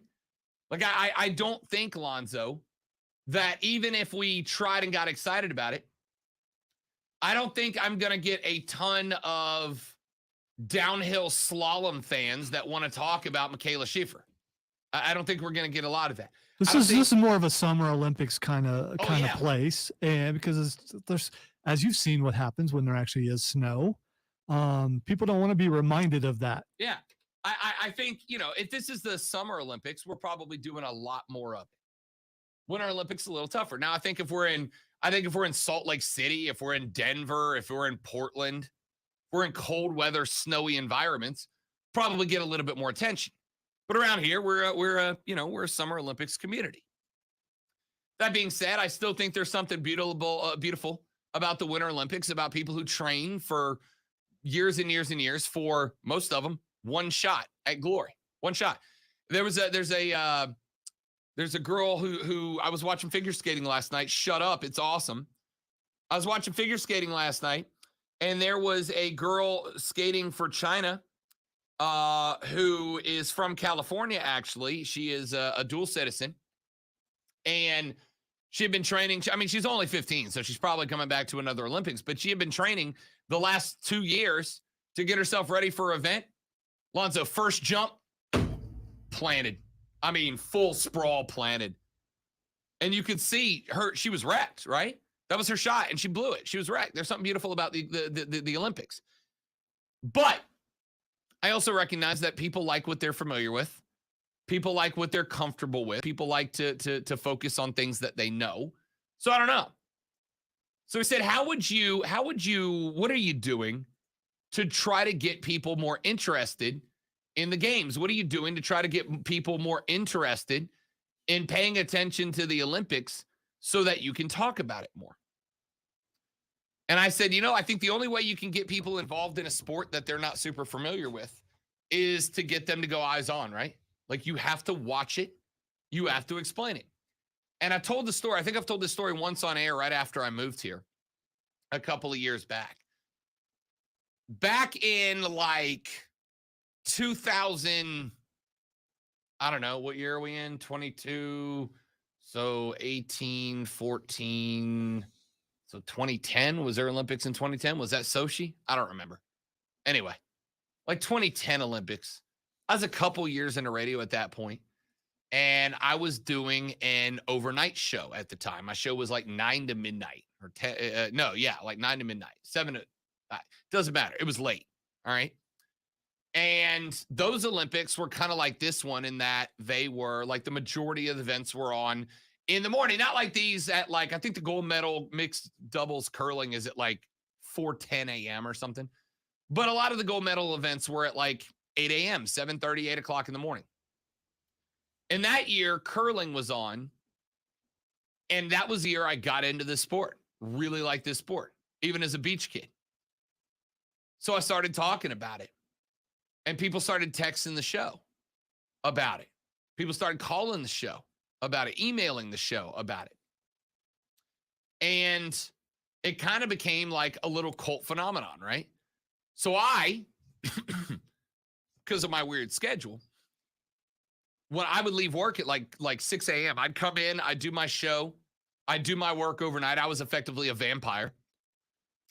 And then I would go to a little breakfast joint that stayed open, and we'd watch curling. So it got to the point that I had a guy from a local bar call me, and he goes, "Hey man, I'd like you to come watch curling at my bar, like open invite, like a remote." And I said, "Man, look, here it is what it is. It's going to be at like 8:30 in the morning, some of these games. I can't promise that my overnight listeners are going to show up." And he said, "I don't care if it's just you, whatever. Just come on in and watch." I said, "All right, whatever." So for the last like 2 or 3 days of curling, I'd finish my work. I'd leave the studio. I'd go to this. I mean, it's effectively a bar and a restaurant. It was a restaurant during the day and a bar at night. And he'd open up and he'd make breakfast or whatever. And people started showing up, Zoe. People started showing up. And I couldn't figure, like, why are people showing up to watch curling? And by the gold medal match, we had the gold medal match that year. And I want to say I had some 40 people show up to watch the gold medal match. I think the Americans were in it. And I'm talking to these folks, and I'm like, why are you here, right? It's 8 in the morning on like a Wednesday morning, and you're here at a bar effectively watching curling. You're either a degenerate heathen like me, or you have a good reason. Why are you here? And all of them said something to the effect of, I thought you were joking when you started talking about curling. I realized that you weren't. You like curling. I listened to you explain the game and how it works and all that. And then I found myself, I just started watching it. Like it went from, haha, this is ridiculous, to calling shots, right? Calling shots, calling strategy, getting invested in matches between two countries that I don't even care about. And once they learned the game and how it worked and what they were looking for and all that, they started showing up to the point that I was filling up a restaurant bar at 8 o'clock in the morning to watch medal matches in curling. NASCAR tried to do something similar this weekend, and I think they deserve commendation for it. I think it worked to some degree, but I want you guys as the viewing public or not so viewing public to tell me if I'm right or wrong. NASCAR ran the Clash at the Coliseum. They took the LA Coliseum, which is where USC plays their football game. It's one of America's most famous football stadiums. They paved over the field. They put a half-mile track down, and a half-mile track for a stock car doesn't look like much, right? Put a half-mile track down. It looks like we go down here in the parking lot and just do a circle. That's how small it looks. It genuinely looked like they could have fit that track in our parking lot. And they can. It's a half mile. It's the same size effectively. Or excuse me, maybe it was I think it was a little over a quarter mile. So a quarter mile. Well, I mean, if you think about it in geometry wise, a football field fits in there. So it's at least as big as a football field. Yeah, it's a small track. It basically would fit around a football field. It's a quarter mile track. So for those of you that had a track that ran around your football field when you were in high school, that's what it was, right? They were racing around that. So they ran 4 heats during the daytime, and then they ran the race last night. And so we're at the bar, and they wouldn't put it on the big TV, but they did have it on one of the 5 smaller TVs. And there were no other NASCAR fans there. I was the only NASCAR guy there. But there were 3 other guys sitting at the table there hanging out. Mark was one. My buddy Mark Shelley, you know him, the voice of the Rabbits. He comes on the show a couple times a month. And Tim, who is the GM, who runs the Rabbits. He was there as well. And I'm talking to them about racing and about NASCAR and this, that, and the other. And, they're like, whatever. I'll watch Daytona, but it is what it is. We got to about the 17th lap of this race, and I looked over, and the 2 guys I was with, Lonzo, they're watching the race. They're watching the race. Like, not out of passive, it's just on. I mean, they're back in the seat looking up at the race. And then they take a break. They go to the pre-planned break, and Ice Cube comes out and drops a couple of bars on the crowd, right? And Tim's like, hey, is that Cube? Yeah. Like, NASCAR got Cube in. I said, yeah, NASCAR does a lot of stuff, man. Were they also amazed that it was clean? Because it was like, can he do a clean set? On cable broadcast. Yeah, but still. But it's still Cube, right? Yeah. So they're watching. And as we get towards the end of the race, they run a commercial, Zoe, for the dirt race that's going to be at Bristol this year, okay? The dirt race, they're doing it again. Bristol's same setup. It's a little bit longer than a quarter mile, so it's almost the same size track. But for this year, they're covering it in dirt. It's going to be a dirt race like we got right up the road, right? TR Speedway, baby. It's a dirt track. So I said, Tim, Shelley, would you guys want to go to Bristol with me? Make a weekend out of it, culminating with the Sunday race, Sunday race at Bristol on dirt. And both of those guys were like, yeah, I think I'd go. I think I'd go to that. I said, it's like this, but the cars slide too. I said, I think I'd go to that. NASCAR did something absolutely brilliant in that they said, when you tune into Atlanta and Texas and Kansas City and Charlotte, those races all look the same. And frankly, even as a NASCAR fan, those cookie cutter mile and a halfers, the races are boring because the differences in the equipment quality shows up on the track. And you get you effectively get first place, 2.5 seconds, second place, 2.5 seconds, third place, 2.5 seconds, fourth place. Because once they separate, it's hard to gather them back together to race unless you got a caution or a restart. Lonzo, it didn't matter for the most part, with the exception of your tires. At a quarter-mile track last night at the Coliseum, with the walls pushed in a little bit so there was less room to operate, it didn't really matter. The only thing that mattered was driver talent last night. That's all that mattered. You could run the Roush Fenway cars out there. They did not have an incredible amount of advancement over the Spire cars or whatever the cars were out there because there's so little room to operate. There's so few places where you're pushing it to the high end of the gearbox that everybody's just clanging and bumping into each other, trying to pass in a turn. And guys who didn't watch NASCAR all of a sudden are not only looking at that, not only watching it, not only intrigued, turning away from college basketball to watch it, but they are telling me, yes, I will go to Bristol to watch dirt.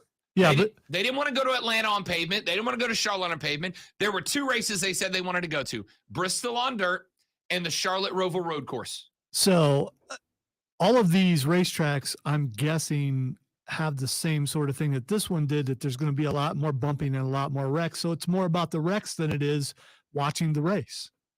I think it's about the bumps. Because the bumping was excessive. There was a lot of bumping. Yes. And a couple of guys lost their car through no fault of their own. But I in talking to these guys, they weren't watching for the wrecks. But I think we'd be lying if we didn't say that the bumping coming into and out of turns 1, 2, 3, and 4 within seconds, they were running 17-ish second lap times, right? So a lap goes by every 17 seconds. You only got a few minutes to pass a guy. They were doing all they could to make passes, and sometimes making a pass meant you had to put a dude outside and good luck, right? I do have a question from a fan in the seat perspective, because I don't know this, but I'm guessing it seems to me on the bigger tracks, you lose sight of the cars. On this one, I don't think there's any way you could have lost sight of the car. You could see whatever car you're pulling for at any point on the track, no matter where you were sitting, probably. Yeah, 100%.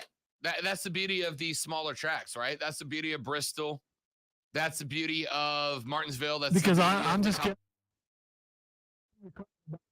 look at your phone or do something else, and it's about time for them to come back around. Then you can see them again. Not really. It kind of depends where you sit, right? Like we went, me and our buddy Joe went up to the Roval in Charlotte, and the tickets we got were, I don't know, about 40 rows up. And I had a buddy of mine, I was like, 40 rows up? You can't, no, you want to be about 40 rows up so you can see the back of the track. Low seats at NASCAR races aren't great. But when you got a quarter-mile track or a mile or even a half-mile track, you see everybody at the same time. So when somebody gets spin out and hits a wall, you can see it. Somebody gets past, you can see it. NASCAR created a unique race at a unique track in a unique venue that challenged these drivers. It challenged these pit crews to build a car that could handle those rigors, that was toughened up but could still get into narrow turns to get by guys. It created a brand new effect, a brand new impact on the track, on the cars. And 2 guys that don't watch NASCAR yesterday both said, yeah, I'll go with you to Bristol. I'll go with you to Bristol. I'll go with you to Dover, and I'll go with you to the Roval at Charlotte. NASCAR said, we got to change something up and do something different because things are stagnant now. And it worked like a dream, worked like a charm. And I wonder if there are things that other sports like baseball, like the NBA, could do to create these watch opportunities that are different than, hey, Sunday we're at Atlanta. All right, well, I'm not going out of heck. I'm a NASCAR fan and I don't watch the races in Atlanta, right? Is there something that they can do to create a new style of watch experience that would get guys like that not only to watch that race, but to start tuning in for other races as well, because they did a phenomenal job of it at the Coliseum. Thought it was a brilliant idea, well executed, to bring in other pop culture influences. I texted Lonzo, the guy who opened up the broadcast for them, Sheamus, fella, right? They brought in WWE guys.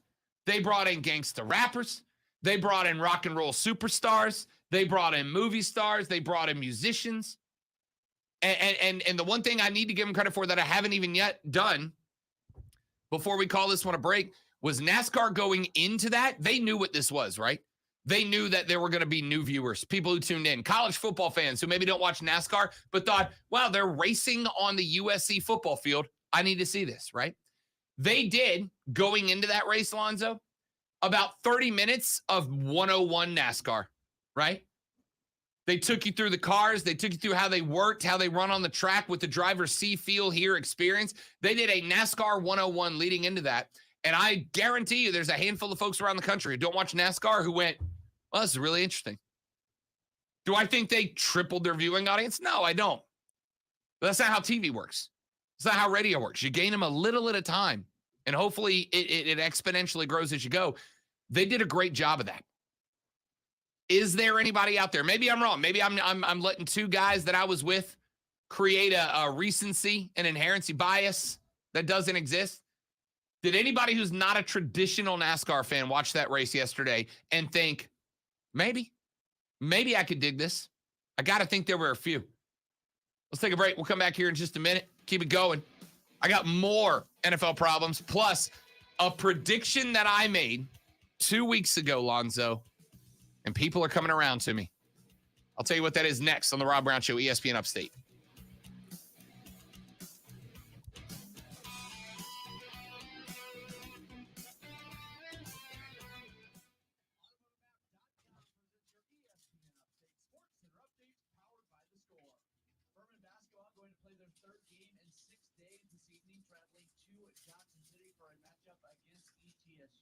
Furman had their 5-game winning streak come to an end on Saturday when they lose to UNC Greensboro 58-2. Dig it down now. Dig it down now. Dig it down now. Do.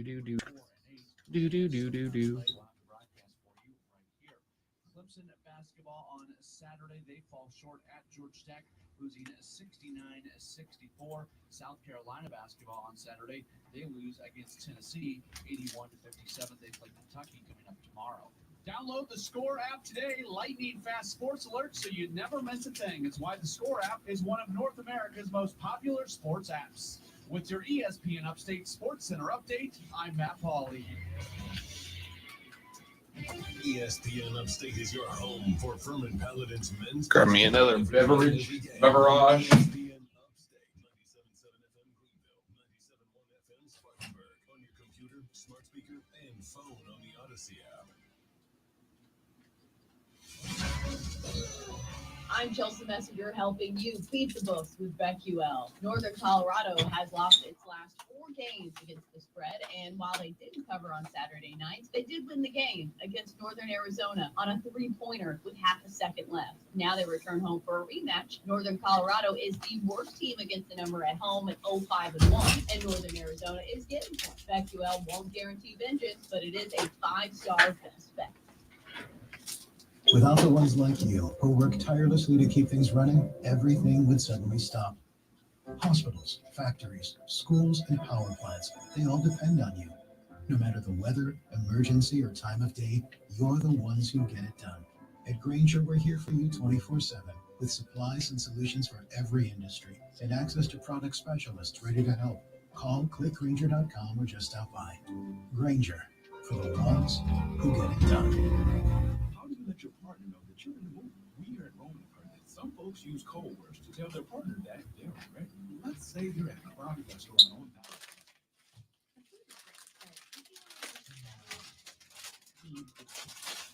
Oh, yeah, we should. So whatever you call it, you get to Valentine's Day with Bowman helps you take care of ED as convenient and sweetly as a code. So when you need it right, you're ready. Consult with the U.S.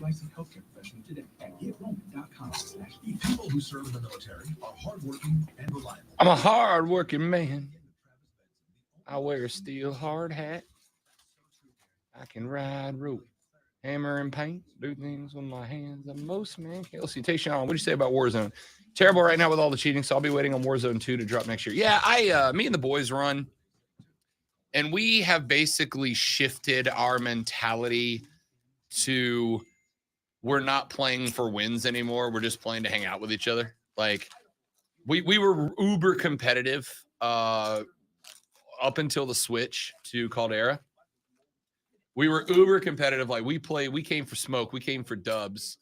And then basically once they switched over, it's gotten to the point that once a night we'll end a match with a guy who's just blatantly cheating. Excuse me. And so we've just shifted now to be as ridiculous as we can. One of my characters, I just carry 2 rocket launchers. I don't even have a gun. I carry rocket launchers and ammo crates and shoot rockets at everything. I don't see a problem with that. I have a blast, but like I'll end with 3 kills because I hit a truck with a rocket and own some guys, and then no other damage. But you blow up a truck, and the best part is you can listen to the kill cam, right? So when you kill a guy, his mic cuts on, so you can hear them react to their death, and it's just boop, boop, boop, boop, and it kills me every time. The Rob Brown Show back on your radio. It's ESPN Upstate. Texter says, Rob, I disagree with you. That was the most ridiculous thing in racing I've ever seen. End quote. Well, I'll ask you, Texter, are you an old school NASCAR fan, right? Have you been watching it for years? Because I will also tell you that in my experience, I'm not gonna hang on this for a long time. So you non-NASCAR fans, just hang in there with me. I just want to respond to this texter, and we'll take a break from NASCAR. Are you an old school NASCAR fan? Because I have found in my experience as a guy who's I've been a fan of racing since basically college, so about 19 years now. I've been a fan of I guess not. I guess when I started college, so about let's call it 16 years. I have been a fan of NASCAR. I started watching in college and been on board ever since. I have found that there is also, and this is true of most sports, Lonzo, there is absolutely a old school fan versus new school fan divide, right? Like old school fans of any sport, right? I literally still know old school basketball fans that the 3-point line is a travesty against the sport. Like, hey, to this day, want the NBA to do away with the 3-point line. I more and more am leaning towards that myself because it's taken away a part of the game. But so I get it. No, it adds a part to the game. But that, again, old school, new school mentality. It's the same group of fans, same style of group of fans that are the ones that don't watch the NBA today because it's too soft, right? And I get it. It's different than what it used to be. And as things change and they become unfamiliar to us, we get less and less comfortable with them. I thought it was great. I don't know what part of it was ridiculous. It was tough racing. It was different than anything was. Is it just that it was different? See, I think that it was different is what attracted me and other people who don't watch races to it. See, as a non-racing fan, I took it as a novelty, as you can also consider it kind of a lie because you're saying this is what NASCAR is, and it's not. It's not all that. It's not the concerts. It's not all that kind of thing. It's a really big track where you can't see the cars as much, especially live, as we've talked about. But I mean, it was cool to watch, but it's kind of a lie unless you're going to do that a lot more often and make that the sport. Yeah, and I guess that's kind of where this conversation ultimately is going. It's almost like watching a putt-putt contest and thinking that's golf. That's golf. I guess that's kind of the direction that I'm going is I think NASCAR should embrace that, right? I'm not saying get rid of every mile and a halfer, but there's no reason that the majority of races should be running a mile and a half track other than, well, that's just the way we've done it. Well, I'm telling you right now, I'm not saying get rid of mile and a halfers, but maybe only run 3 or 4 races in a mile and a halfer and add a couple more quarter mile tracks. You got 1 dirt race, run a couple more dirt races, right? You've only got, I think, 4 road races, run 7 road races, change it up and make every week a different challenge on these guys. Cause A, you're going to get more fans. B, the parity on the results every week makes it more interesting. Well, I'm going to tune in when it's the same 4 guys alternating checkered flags every week. Why not create a situation where smaller teams can win, right? Yesterday, you had a couple of guys in smaller rides, smaller teams that don't have the resources of Gibbs or Roush or Hendrick or these big owners, but they were able to compete with those guys because it wasn't about who can maintain the highest RPMs the longest. It was about which driver can not get put into a wall and knows how to pass on 2 quick 90-degree turns. I thought it worked out perfectly. Texas says, no, I'm not a NASCAR guy. I was intrigued by them racing in a football stadium. I flipped it on. Seeing how slow they were moving was like watching traffic in a Walmart parking lot. I promise you, if you show up in a Walmart parking lot, they were driving like that. Yeah, they do in Walmart. The cops are coming. No. It depends on what part that you are. And so the points of acceleration where the straightaways were is in the Walmart parking lot when you see that spot that's like near the front. So yeah. Look, I would absolutely tell you. If that wasn't for you, Daytona is February 20th. The Daytona 500. You want fast? About $190 when they're bunched up and drafting each other. Fast enough, right? And that's what I'm saying. Different strokes for different folks. Find something different for everybody, right? And again, there's only limited sports that you can do this, right? But this works. This works. Golf is interesting in that, to some degree, for me, in that every course presents a new set of challenges, right? It's one thing to play St. Andrews, where it's big and it's open and there's plenty of room to land a golf ball, but the winds are whipping around at 70 miles an hour when you're trying to do it. Versus playing at Blackfoot, where the landing zone off the drive is 6 feet wide.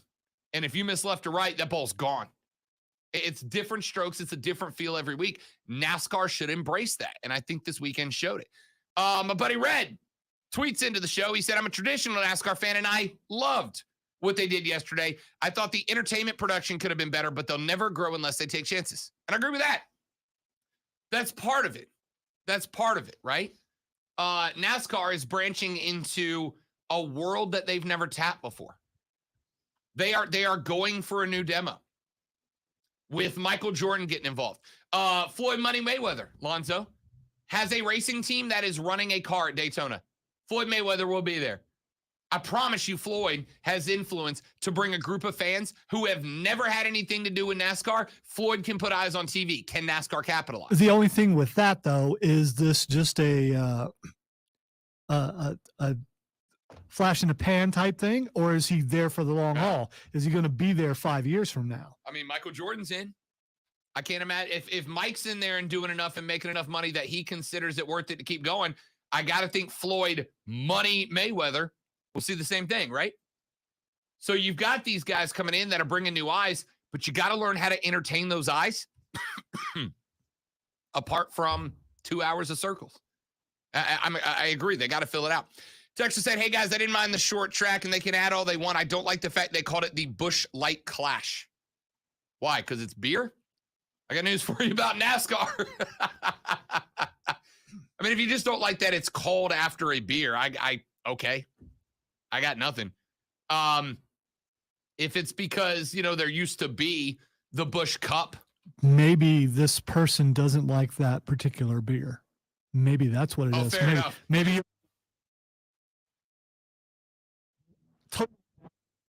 That's fair enough. You just don't like Busch Light. I respect that. I got my taste in beer. Too. I respect that. All right, let's take a break. When we come back here in just a minute, we'll get away from NASCAR for a few minutes. I got a prediction that I made 2 weeks ago. And even the experts are coming around and going, Rob Brown's right. I'll tell you what that prediction was next on the Rob Brown Show, ESPN Upstate.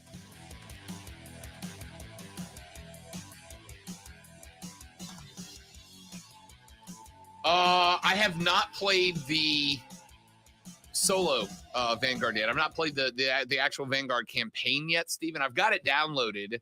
I'm actually in the process of moving right now, so I'm a little bit behind on everything in entertainment. But it is on the Xbox, so I should have some gaming time probably starting up in early March when I get into the new place. And once I do, Vanguard will be high up on the list because I've heard it's enjoyable. I'm interested in the story because from what I understand, it's played through the eyes of a Russian resistance fighter across the eastern front of the Nazi push into Russia. And you play a young woman who basically loses her family and turns into a sniper. And you have to play through a campaign like that. I saw the trailer, the demo that dropped at whatever con they dropped it at a few years back, but have not actually played the game yet. But I'm planning on it very, very soon. Very, very soon. I got 2 episodes of Peacemaker done. I got no Boba Fett, but that was only because I stumbled upon the DC animated collection on HBO Max and just jumped into those.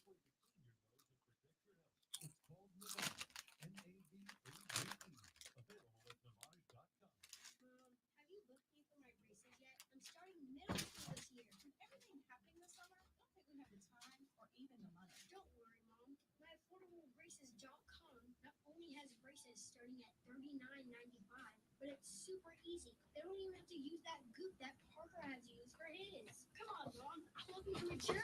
Aren't you always saying it's time to grow up? Good point. What's that website again? MyAffordableBraces.com, and it's cheaper than our beach trip. It's Tango Day, everybody. Follow after me. And step, and back, and slide, and dip. That's Tango. I'm getting really good at barely getting by. I'm a hard-working man. So I made the mistake yesterday of spending a couple hours working on a video project that I'm doing, which is just a best of recollection of the Upstate Pulse through video. Okay. And you guys have laid some hours down. I had Pappy sing a song to go over it, which is rather nice. Then I was depressed because none of those guys are with me anymore. Oh. So it's just like, so I got to a point. It's like, you know what? Did you have him sing a Sarah McLachlan song, but as Pappy? We went a little bit In further. the arms of the angels. No, we went a little further back. Love it. Think Jim Croce. Okay. I got to tell you, and I told him this. When did I see you guys at Habitat? Before the Christmas Special. Yeah. His wit as Pappy is spectacular. Like, he dropped some lines on me that it was everything I had. It's probably even more the things that he won't say in front of me. Yeah. So I want, because I've had conversations like, yeah, that's funny, but you're still my son and that bothers me. So don't do that. All right, then I've had to stop him more than anybody else on the show ever. Even more so than you, more so than anybody. It's like, okay, that's enough. When we get our Twitch channel going, I want Robin Pappy play Warzone, but Pappy uncensored. I just want him to go full. I'm not going to let your dad listen to this when we're done. Oh, you don't have to worry about it. If it's uncensored, I ain't listening. Yeah, I'm inviting Pappy to play Warzone. And I want uncensored Pappy because he was killing me.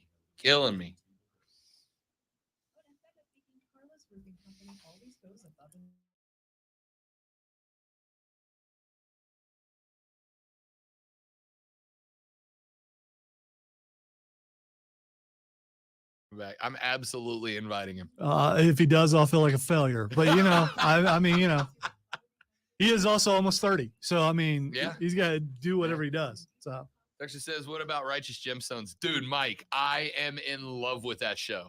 I am about halfway through season 1 and I'm in love with Righteous Gemstones. I'll talk about that when we come back. So I told you guys 2 weeks ago that the hiring of Ben McAdoo, to me, was a big flag that the Carolina Panthers were scheduled to draft a quarterback. That was my belief at the time. And I thought it's definitely a question mark. It's definitely a question mark. It's not for sure yet. But I think everything is lined up for that to happen now. And I had a couple of you guys push back on that. If we do, it's a failure. If we do, I would want Matt Rule out immediately, question mark, etc. You can count me as one of those. Oh, that's fine. If you go after a quarterback, I get you trying to save your job, but you need an offensive line. That should be more important. So, and again, I'm not saying that's wrong, but I'm telling you what they're going to do. And I went so far as to say last Thursday, when we had Rashad Beard on for the Panther Nation podcast interview, I said, ladies and gentlemen, prepare yourself because ding, diddling, diddle-ga-ding, with a six-pack, with a sixth pick of the 2022. Gee, where is Rob's mind at now? Right. With a sixth pick of the 2022 National Football League draft, the Carolina Panthers select Malik Willis, quarterback, Liberty University. And some of y'all were super not on board with that. And that's fine, because it's not saying the pick that I want. It's just the pick I think they're going to make, the pick I think the Panthers have lined themselves up to make. Well, then we have the Senior Bowl. Senior Bowl down in Mob Town, Mobile, Alabama. Beautiful little city if you get the chance to visit Mobile. Mobile doesn't get enough credit. It's like New Orleans without the debauchery. All right? Beautiful little city. So anyway, Senior Bowl goes down. Panthers send down their squad. They get there. They're watching the Senior Bowl play out. And the first two players at the Panthers interview are Kenny Pickett, quarterback from Pitt, and Malik Willis, quarterback of Liberty. First two they interview. Now, I guarantee you they interview more people, but those were the first ones. And ordinarily, is I used to cover the Senior Bowl. I covered the Senior Bowl in person for 9 straight years, okay? I used to do Senior Bowl coverage for Yahoo Sports when they first started up Yahoo Sports Radio way back in the day. A guy named David Nunya was their afternoon host. And for 9 straight years, every Senior Bowl week, I would go to Mobile and cover it. The way that it works is effectively the NFL teams set up interviews with as many players as they can get, but they all have a priority list, right? These are the guys we want to talk to. These are the guys that we schedule after that. And the rest of these guys will fit them in if we can fit them in, because the players got stuff going on too. They got practices and parties and the game, obviously, and whatnot. So NFL teams go with, these are the handful of guys we are going to interview come hell or high water. These are the guys that we're going to fit in around those guys. And these are the guys that if we get a chance to interview, great. If we don't, it is what it is. The fact that Kenny Pickett and Malik Willis were the first two the Panthers went to interview means those were the two they wanted to interview. Those are the two they went down there with an intent to interview. So I said that to me, once again, tells me this is happening. They are going quarterback. Welp, after the Senior Bowl was over on Saturday, after the NFL teams have left the building, the players have all put up their social media thank you Senior Bowl tweets and Instagrams and whatnot. ESPN, now this is not Kuiper, and this is not, what's the other guy's name? Kuiper and what's their other draft guy? See, I see him in my head and now because you blanked. Anyway, they got their two main draft guys, right? This is from a cat by the name of Jordan Reed, who is next up in line on the NFL's Draft Wizards list. He was at the Super Bowl and the East-West Shrine Bowl, and he, after considering all the things we knew before the Senior Bowl that teams were going to go and taking into account the information of what happened at the Super Bowl between teams and players, he put together his Super Bowl mock draft and who he thinks is going where. Evan Neal, offensive tackle to the Jags at the first overall. Kayvon Thibodeau, edge rusher to the Lions. Number 3, the Texans take Aiden Hutchinson out of Michigan. Todd McShay, thank you, Texter. My God, I'm better than this. Yes, Todd McShay. Thank you very much, Texter. Appreciate that. Number 4, Equan Ekwonu to the New York Jets. Number 5, the New York Giants take Charles Cross, the offensive tackle out of Mississippi State. Lonzo, do you care to read who he has, the Carolina Panthers, selecting at number 6 in the mock draft? With the number 6 pick in the 2022 NFL draft, the Carolina Panthers select Malik Willis, quarterback. Thank you very much, Liberty folks. College. Thank you very much. They're coming around on me. All right. They did the interview up front, which means they were already interested. And Malik Willis had a week at the Senior Bowl. Had a week. The dude was in fuego at the Senior Bowl. All right. He was killing it at the Senior Bowl. He was fast. He was precise. He was engaged. He was spending extra time. He showed he had maturity. And most importantly, he showed that what he did with the football at Liberty was not a result of a guy who wants to run first and think second. But it was a result of a guy at Liberty who just didn't have the playmakers to make things happen, so he had to take it into his own hands, or should I say, onto his own legs. Malik had a week. Carolina was there. They actively pursued interviews with him and whatnot. I am telling you now that the Carolina Panthers are drafting Malik Willis. I am comfortable saying that now.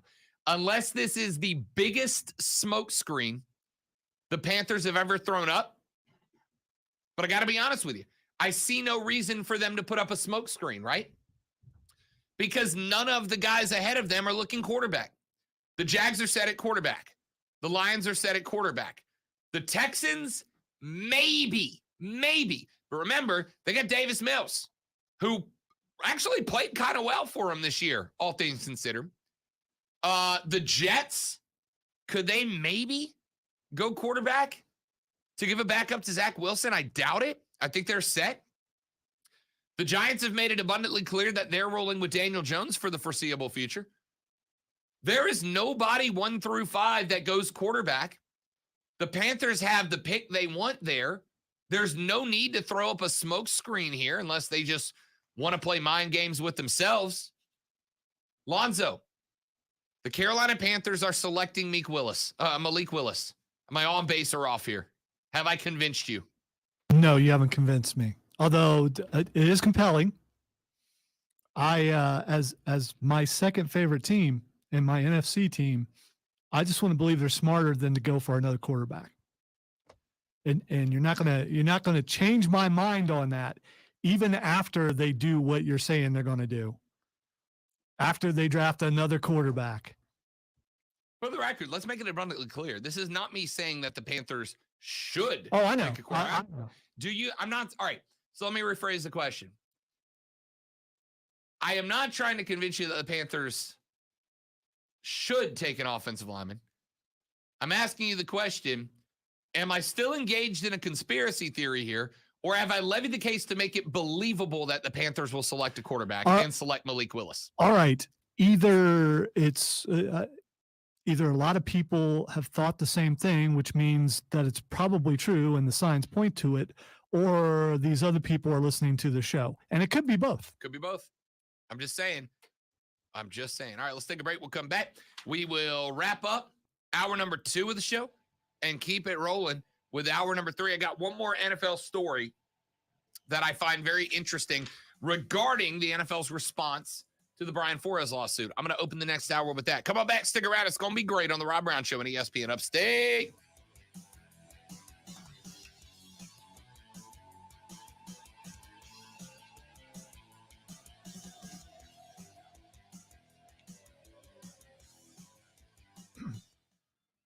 So the funny part about that character that Cameron came up with is how we came up with the character.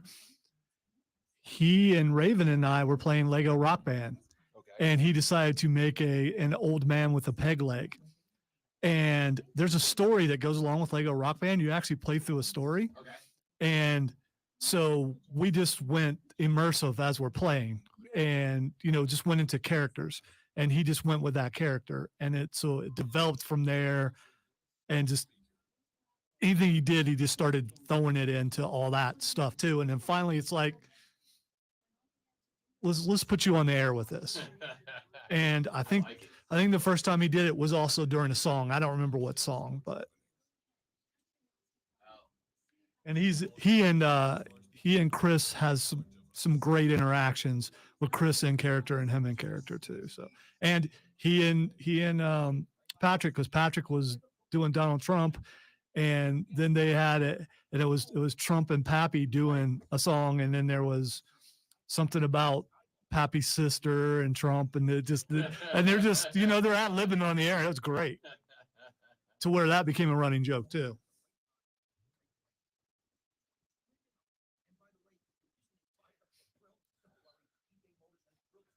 I still encourage him always to keep his day job,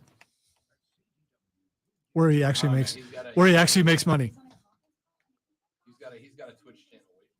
He was missed this weekend because he wasn't on the show, because he had his first big D&D session with all his guys coming over and stuff. On the new table? Yeah. Unfortunately, we didn't think of venting for the TV, so it shut down a couple times, so they had to redo things because it was overheating. I've never did it before. I mean, I thought we spaced the stuff. We didn't put solid underneath it. We put pieces of foam, and I left space in between, and I thought that would be enough, and it wasn't.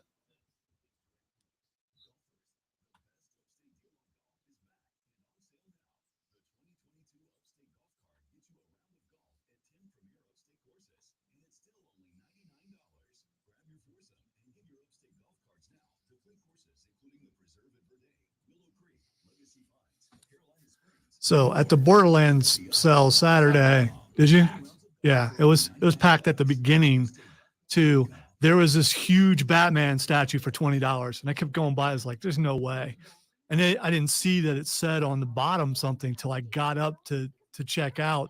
And the one girl's like, "It's a shame it's broken." I was like, "Don't say that." And then Michelle was like, "Yeah, it says broken right there," and I didn't see it. I was like, "Well," and the guy behind me is like, "It's a vampire Batman.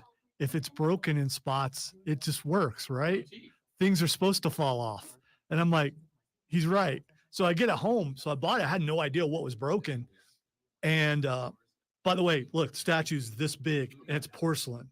And even on the box, it said like it was originally like $200.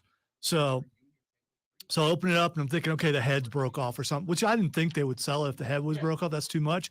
A piece of the cow was broken, which actually works into the character. And one finger was broken off, also works into the character. And then there was a broken sword, which also can work into the character. And I put it in where I got all my Batman statues, including a bunch of black and white statues. And I actually already have some vampire Batman. And I just turned it in a way where you can't even see the parts you can see the broken cow. But again, you see how I have the light on in there and everything, the blue light, it looks like it's supposed to be that way. I was like, man, that was $20. There were guys in line. This one guy's, I just bought $200 worth of stuff, and I'm going back in again. It's like, okay. And they were also going big time politics. And I'm just sitting there going, why do I have to listen to this? But it was politics without research. When you don't pick a side, that's fine. But do your research and figure out why you don't like something, not because the internet says so. And I heard I'm boycotting Cartoon Network because this, and one guy's like, you know what? If you boycott and you don't buy something because someone's a bad person, you might as well leave. Because really, unless they're a criminal, a bad person is a matter of opinion in a lot of cases. The whole time I'm just sitting here going, I'm not eavesdropping. They're just loud. I went in there about 5, and I had to be at the stadium at 5. Come on, I was going to buy $26. The line wraps from the register around the line. All right, ladies and gentlemen, the Rob Brown Show rolls on, finishing up hour number 2. Rob Alonzo and you, 844-GSP-ESPN. Text us on the Preferred Home Services text line at 71307. Start your text with ESPN. And BT Dubs, as the kids say, I need you to do me a favor. I need you to go into your app store right now, and I need you to pick up the Odyssey app, Audacy. I need you to pick up the Odyssey app. The symbol for the Odyssey is like a little orange circle with a little red stick leaning on it. It's an A, but it's like graphic design A, Graphic design cool A. Just use some regular old A. We're better than that. All right? We're above that. So go grab the Odyssey app, AUDACY. I want you to download it. Once you download it, it's going to bring you to a main screen. And at the bottom of that main screen, there's a little button that says Explore, and it's got a magnifying glass on it. Okay? I want you to touch that magnifying glass. And once you do, there's going to be a screen that comes up. It says Explore, and under that, a blue line that says Search Station, City, Genre, Podcast. I want you to click on that, and I want you to type in ESPN Upstate. All right? And when you do, it is going to, because technology, bring ESPN Upstate right to the top of that list. I want you to click on that. When you do, it's going to bring you to the ESPN Upstate station. All right? And right at the top of the right-hand corner, there's a little heart. Aww. Touch that little heart. Light it up. Make sure it's full. And make ESPN Upstate a favorite. Why? Well, for two reasons. Number one, ladies and gentlemen, because if you do, you can push play. Button that says Explore. It's got a magnifying glass on it. Can listen to me talk to you on your phone as much as you want. Stop it. You're going to break reality. Yeah, but now I got to go to break so I can hear what it sounds like when I talk to myself, talking to myself while I talk to myself, right? So go to ESPN Upstate, favorite that station, and what you'll be able to hear is the station live. But then you go down just a little bit, and when you do, you're going to see a good-looking, handsome sports talk radio guy on your phone screen, and then right next to him is me. So you'll see my face, and especially if you don't like me, Lonzo, you can just punch my face. It's like, hunch. Once you do, it's going to bring up the Rob Brown Show podcast. And what you're going to see on there, ladies and gentlemen, is two groups of things. Number one, every hour of every show gets uploaded onto that podcast section. And number two, our highlight sections go up there. So if you miss an interview, it's going to be there for you. If you miss Fight Club, it's going to be there for you. If you miss any of the times that we talked about giant helicopters with chainsaws hanging off of them, it's going to be there for you. Go to the Odyssey app, AUDACY. Download it, favorite ESPN Upstate. Check out the Rob Brown Show podcast section and hang out with us, even when you can't hang out with us. Hour number 3, just around the corner, and it's going to be good. Rob Alonzo and you on ESPN Upstate.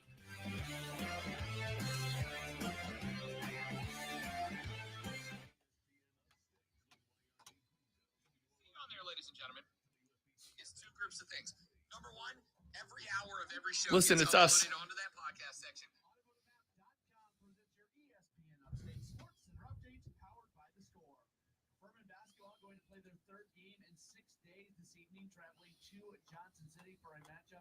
Johnson City, Tennessee.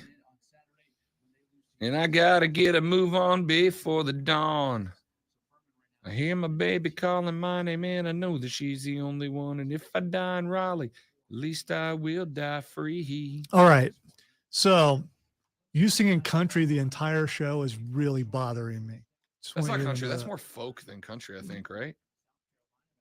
Well, seeing as how you were singing big time country earlier, I just assumed. Well, Brooks and Dunn is just America. Oh, come on. It's you country. You don't like Brooks and Dunn. You don't like America. Okay, whatever. I'm a communist, I guess. Rock me, mama, any way you feel. Hey, yeah. Mom, Texas says, what kind of Inception crap is this?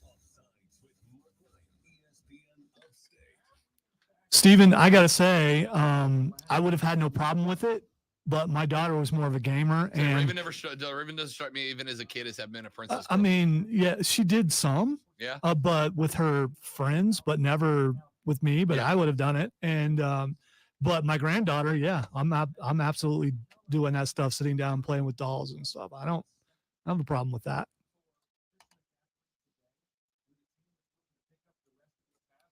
No, Raven was more of an athlete. She was like playing something since she was like 5. So.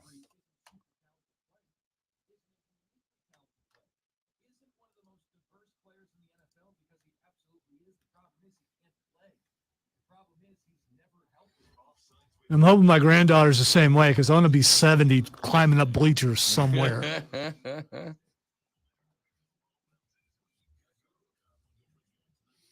She's gonna be a soccer player. I will go from if she is. I will go from fat guy trying to make his way up the bleachers to old guy trying to make his way up the bleachers.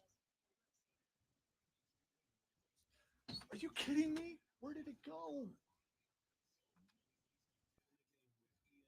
It's twice now. It's conspiracy. There's no way I forgot to put the intro in two of the 3 hours. Conspiracy.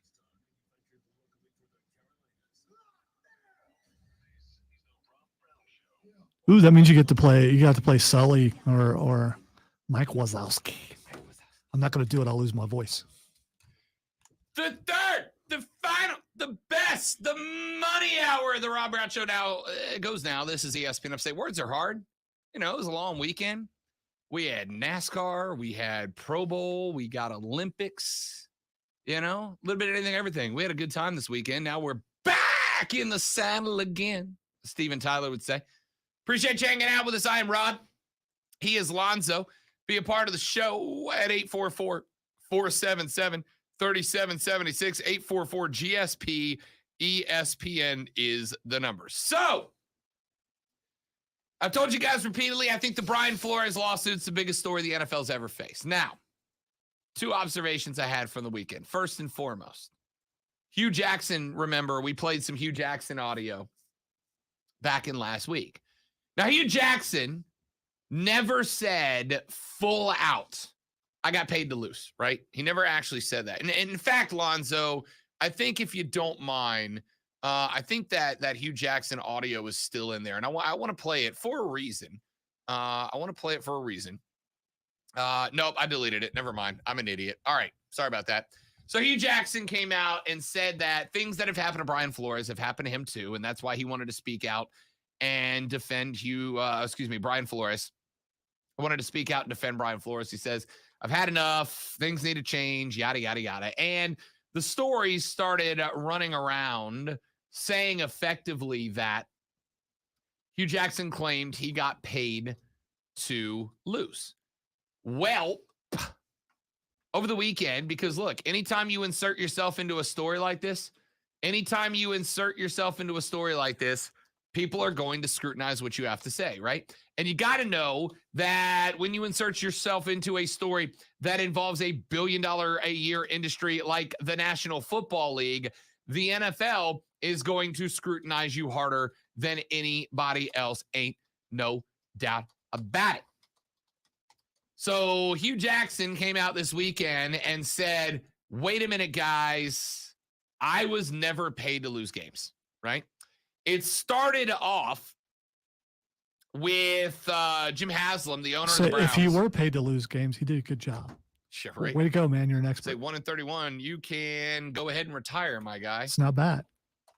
He claimed that the Jimmy Haslam, D. Haslam, the Haslam family, they came out and said that they never paid Hugh Jackson to lose.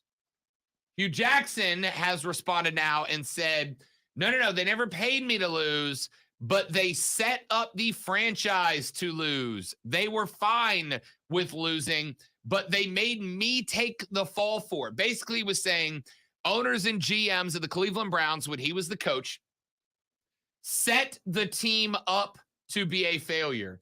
And then when the team, shockingly, was a failure, they blamed Hugh Jackson instead of themselves. He said, I didn't get paid for it, but I did get blamed for it, even though they would not set the team up to win. I was nothing more than a fall guy for them. This is problematic to some degree. And here's why. Because after Hugh Jackson's comments last week on ESPN, the story morphed into Hugh Jackson claims the Browns offered him money to lose. He did not do that. At least not that I've heard. And maybe I've missed audio. I will acknowledge that there is that potential. But Hugh Jackson did not say the Browns paid me money to lose. He said the Browns paid me money and set the team up to lose and never took a step ahead, never took steps to make the team better. And once we went 1-31 under me, they said, well, let's blame Hugh Jackson, right? Blame's got to go somewhere. Let's blame Hugh Jackson. And that's what they did. So a lot of people are now saying, oh, see, one of those coaches is now walking back their comments, right? This is the part where the NFL tries to control the narrative.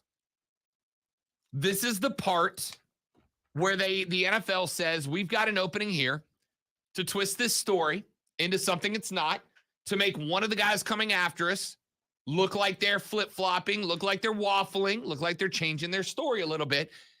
And I think it worked. Because the Hugh Jackson says the Browns did not pay him to lose is all over ESPN.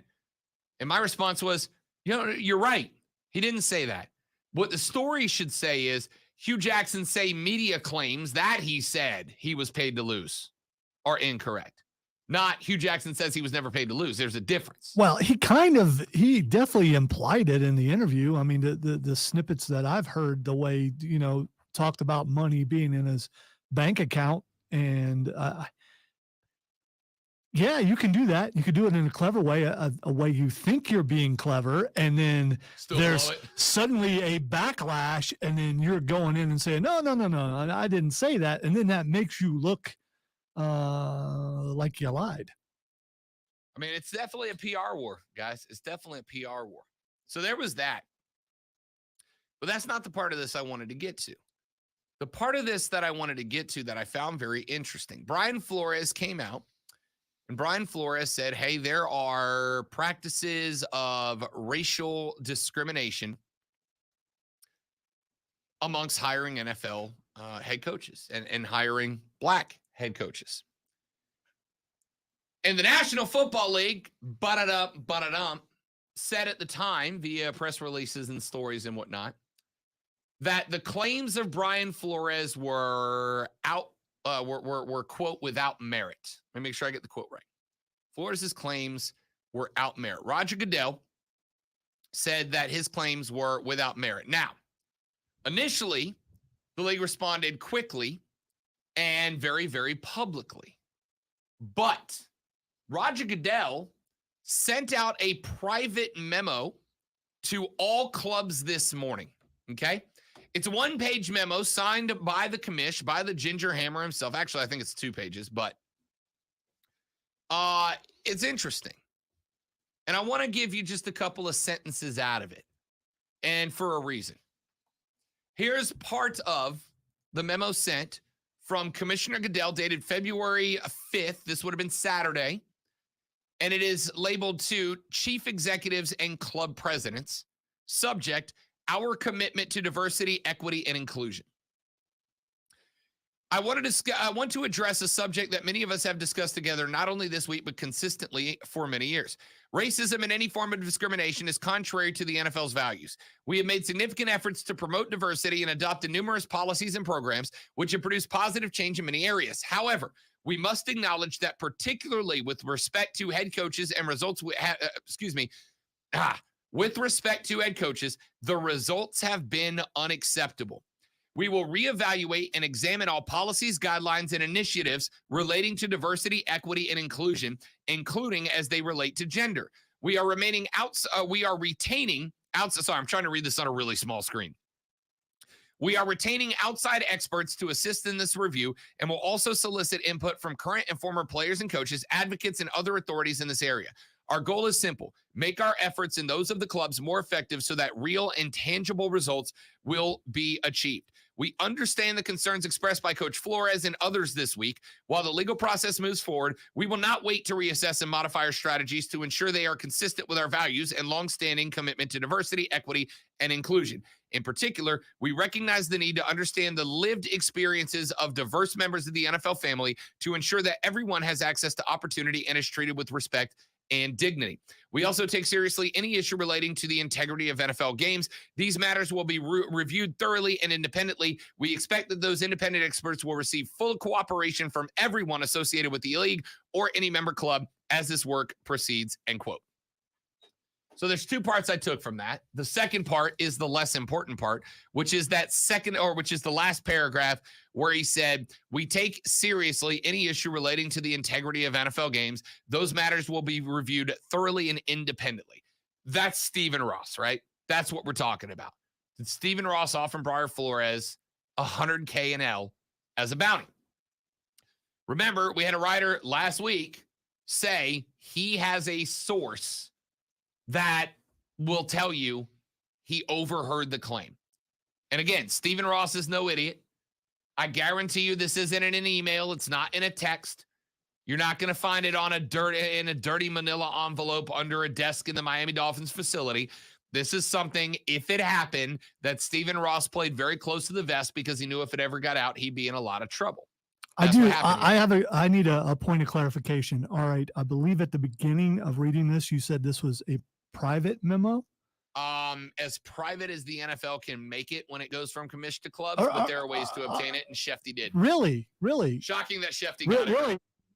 Shefty got a hold of this. And the other thing is, it sounds like it's planted to me to make sure that it got leaked so everyone knows what they're doing, because we can get a hold of a memo that was sent out today, but there's like 500,000 emails which had some leaks, but other ones haven't been leaked since. So it's just kind of selective leaking, as if someone said, "Hey, Adam, look what was sent this morning."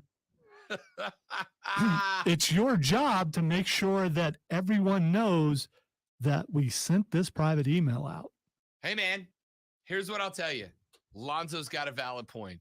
We were all bagging Shefty earlier in the year because it came out that Shefty was allowing GMs and owners to edit selectively the pieces he put out. And Shefty is the one who comes up the report. So, A, do you trust Shefty is neutral and independent or not? Lonzo doesn't. And that's a completely fine decision to make. But here's the thing. Even if this was edited, right? Even if Goodell himself called Shefty and was like, "Yo, I'm hitting the clubs with a memo. Let me drop it in the inbox. Will you run this out on Twitter for me?" Which is a strong possibility. Here's the line that I find very interesting, and let me tell you why. It says, and I quote, "Racism and any form of discrimination is contrary to the NFL's values. We have made significant efforts to promote diversity and adopted numerous policies and programs which have produced positive changes in many areas. However, we must acknowledge that particularly with respect to head coaches, the results have been unacceptable," end quote. So this is Roger Goodell. A week and a half after Brian Flores' lawsuit came out, where he said, "Hey, look, there is racial discrimination within head coaching circles and head coaching searches. There's a problem here." And also, by the way, Stephen Ross offered me $100K for it now. Now, the NFL put out an immediate response to that lawsuit that said that those claims were uncredible. They were not credible claims, that they were malicious, they were false, yada, yada, yada. And then a week and a half later, Roger Goodell drops a memo on the league that says, "Hey, remember when Brian Flores told everybody that we weren't doing a good enough job with diversity practices amongst our head coaching searches? Yeah, he was right. He was right. We're not. It's not good enough." That's the commish, right? This is not some ESPN journalist. This is not a player in the league. This is not a black head coach who has been fired and is upset about the situation. This is none of that. This is Roger Goodell. This is the commish. This is the head of the league, except for the owners, coming out and saying, "What we've done, it ain't good enough so far, and we've got to do better, and we're going to put in new policies and procedures, and we're going to be talking and doing studies and whatnot." Now, is that going to accomplish anything? Blank if I know. I have no idea. I don't think the Rooney Rule has accomplished anything at all, right? As the Bill Belichick text to Brian Flores at least inferred, the Rooney Rule was irrelevant in the Giants head coaching search. They had already made their decision before they gave Flores a token interview, and Hoodie blew it. Hoodie knew it, and he blew it, right? And the fact that Hoodie knew it meant that, yeah, everybody knows that's what's happening here. So I don't know what it's going to change. But what I do know is that Flores made claims, the NFL dismissed them, and now Roger Goodell himself has put out a memo that says, hey, remember those things Brian Flores said in the lawsuit? Yeah, he's got a point. He's got a point. We're not doing good enough. He's right, you know.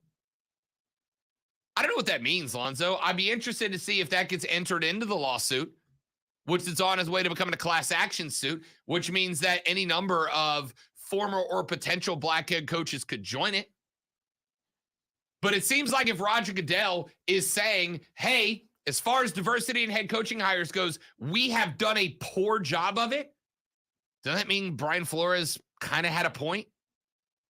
You may think he took the point too far, but Roger Goodell has effectively just agreed with Brian Flores, or is there another way to read this law? I still can't help but go back to if this lawsuit goes forward and Flores wins, what happens? What do they expect to happen? Will there's now be quotas? There has to be a quota, and again, it's just it's slippery. It just is, and I just don't know how this thing is solved and how you look at it and go, okay, it's fixed. I genuinely, Lonzo, have no idea. I think it's a great point. I don't know I mean, I'm sure there's going to be some money paid out to Brian Flores. I'm sure there would be money paid out. I don't think, again, I can't gauge a man's intentions, so I can't tell you why. I don't know if Brian Flores is doing this because he wants a settlement. I don't know if Brian Flores is doing this because he genuinely believes that there's a problem. I will tell you, I think the only language that NFL owners speak, Zoe, is money, right? We all agree on that. The only language they speak is money, and the only way that they agree with things is to be strong-armed into it. I think a certain amount of money. It has to be a lot of money. You're right. Even settlement, and that's one of the things that a lot of people have been saying. A lot of people have been saying is that the only thing NFL play. You know, if Brian Flores settles this lawsuit, if he does indeed settle it, you know, he goes, you know what? I'll not bring this to trial. I'll just take some money for it. I would tell him, I obviously am in no position to speak on behalf of the black community, the African-American coaches that are trying to get jobs and whatnot. I'll tell you from the perspective of somebody who does this and speaks to people on both sides of this debate, you would do irreparable harm to what you are trying to accomplish, right? If you don't see this lawsuit through, you would do irreparable harm because then folks who are already in the NFL owners' side of this argument are going to point at Brian Flores and go, yeah, a lot of principle, till they offered him money and he took it. So money was more important than what he was claiming here. And it will also have the effect of, okay, anytime you consider hiring a black coach, you're going to think, is he going to go Brian Flores on you? And it's going to have the opposite effect. It's going to make them not want to interview someone because of their race. And it should never be the case. Yeah, you're exactly right. 844-GSP-ESPN, 844-477-3776. You can text us on the Preferred Home Services text line at 71307. 71307 is the way to go to be a part of the program. Texter says, don't owners hire the GM positions? 19% are minority GMs. Hiring mandates based on race are not constitutional. So what will the league do? Again, there are no hiring mandates right now. That's the point, right? There is an interview mandate. There is an interview requirement. You are now required to interview 2 minority candidates for your head coaching job. The next texter says, wrong again, Rob. The New York Giants interviewed Leslie Frazier first to satisfy the Rooney Rule. Just don't want you to spew lies. I do not intentionally lie on the program. But do you know what the Rooney Rule says, texter? You must interview 2 minority candidates. Leslie Frazier is one. Who was the second? Brian Flores. Now, I will acknowledge that I am not plugged into every single interview that all 32 NFL teams do. If there was another minority candidate that was interviewed before Brian Flores, then I'll have a question mark about it. But I am unaware of one. And I'm pretty sure that would be right towards the top of any penned article on ESPN or Yahoo or CBS or any of the other sites that have been covering this lawsuit. The Rooney Rule says you must interview 2 minority candidates. Leslie Frazier was one. Brian Flores was the second, and then Hoodie pointed out that Brian Dabble had effectively already gotten the job before they interviewed Brian Flores, which meant that Flores was brought in simply to be a token interview to satisfy the Rooney Rule, not because he was a candidate, because Brian Dabble already was. Right? I am not spewing lies, Texter. I'm in fact, I'm a wee bit offended that you would say that. I don't willingly lie on the air. Do I get stuff wrong? Yeah, because I'm an idiot, right? I'm not perfect, but I'm not going to knowingly lie. So not wrong again, Rob. Not wrong. The Brian Flores interview was a sham interview to meet the Rooney Rule requirement when Bill Belichick said they already had Dabble on the fold. Anyway, take a break. My name's Rob. His name's Lonzo. We'll get away from this. I got plenty more to get to. We'll talk some Olympics coming up in a minute. What are you watching in the Olympics? Are you watching the Olympics? We talked about that a little bit yesterday. Lonzo and I are watching the luge right now. I'm all in. Are you, and what would it take to get you there? Back after this on the Rob Brown Show, ESPN Upstate.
Oh, short. Okay. Someone move the can. Bounce He off does the it rim. anyway. Count it. Kobe.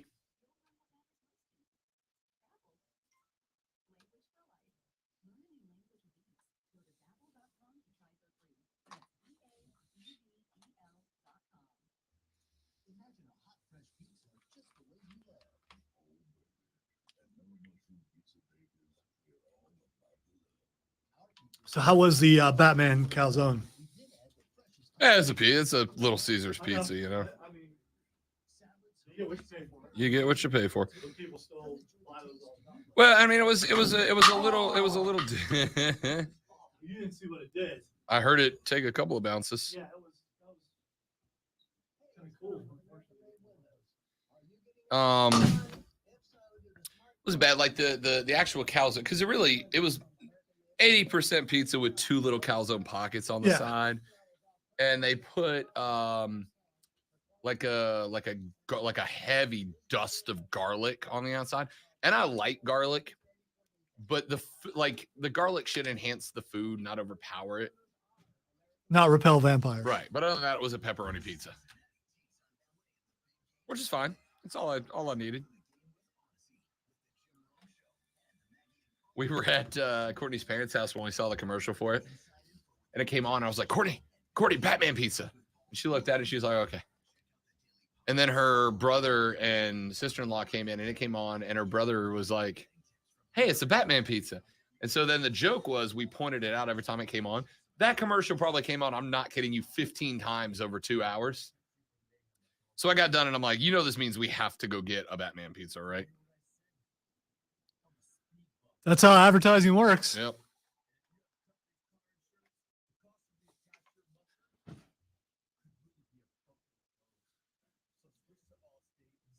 I'm going to have to give one a try. Just because it's Batman. That was the only reason I did it. And I am more and more intrigued by the movie. It's not like I wasn't going to go see it. Yeah. Oh, my gosh.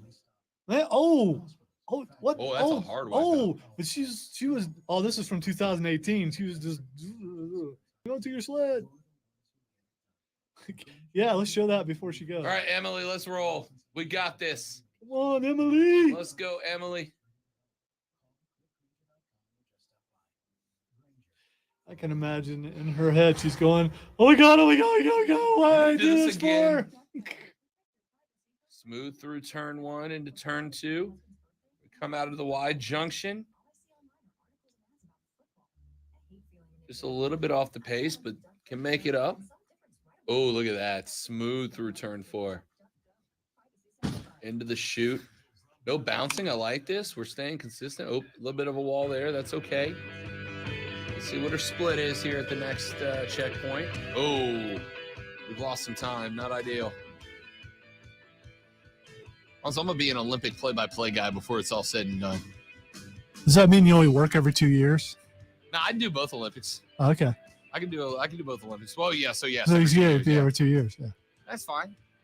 I'll take $1 million a year to just travel the world and go to the Olympics. Tough job, but somebody's got to do it. Might as well be me. American Emily Sweeney, first singles run on the luge, is going to check in about, let's see, she checks in at 5th, about a little bit less than a half second off the gold medal pace. You got to start somewhere. Oh, 9th. She'll finish in 9th. That's singles run 1. You got a couple more runs to go. We got you, Emily. USA. It is amazing. Alonzo, if I was flipping channels at night and like the Luge World Championships were on, I probably wouldn't spend all that much time watching it. But you slap an American flag on the side of Emily Sweeney's helmet, and now I am the biggest Emily Sweeney stan on the planet. I'm just Team Emily now. I'm Team Summer. Oh, we got Emily Sweeney up first. Here comes Summer on the luge singles run. Not as good of a start. She caught the wall coming out of the chute there. But good into turn 4. See, she's sliding so low into the turns, though. That's not good. She should be a little bit higher up on the wall. When you're that low, it just means you're not missing. Yeah, she's She's 0.15 seconds off the pace at this point.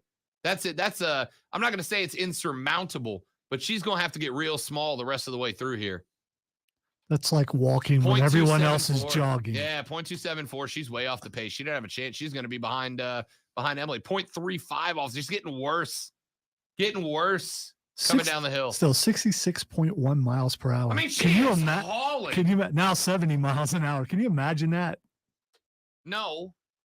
This is one of the few sports, if they, you know what I mean? Like when there's folks around us though that do stuff. Oh, came off the sled. Oh no, Summer. That is the same hill that the last girl wiped out on. They keep wiping out in the same spot. I'm not going to pretend like I gave a KOD because I did not. Because I don't believe in that sort of thing. But so that's bad too. Look, you saw how she came over the hill and she was already leaning. She couldn't get out of that last turn. She's already leaning there. When that blade hits that upturn, she was done. Yeah, I've seen this on a couple of the wrecks. Same spot. It's when the blade gets up too high on the wall. Yeah. Pushes you over. She came out of that last turn just a little bit out of control with her weight shifted over to the left-hand side. She did not have her weight shift. See, that's what I'm saying. I can do this. She didn't have her. When you come out of that hill into that final hill, you got to keep the weight shifted to the. Oh my! Look at my girl Ashley with the war paint. Ashley with the red, white, and blue war paint. At first, I thought that's well. She's wiped out once before, but they do have shields across her face. She went war paint. I like it. Anyway, big luge fan over here. All right. Did you say Shut Lube Championship? No. I said luge with a G, but a soft G. But not like the word gift. That's a hard G. Luge is a soft G. Here comes Ashley. She was a tenth of a second off before she even got out of the chute. I don't like your negativity. It's not negative. That's just what the numbers are. We got split time. She's lost another, about another tenth of a second there. She's off the pace too. Apparently, America, not a big women's singles luge powerhouse like I'd hope we be. I like the team stuff better anyway, just because it's I'm just imagining, would you like to be that second or third guy in the middle of the four-man? She is a half second off the pace, and we're not even to the tough part of the run here.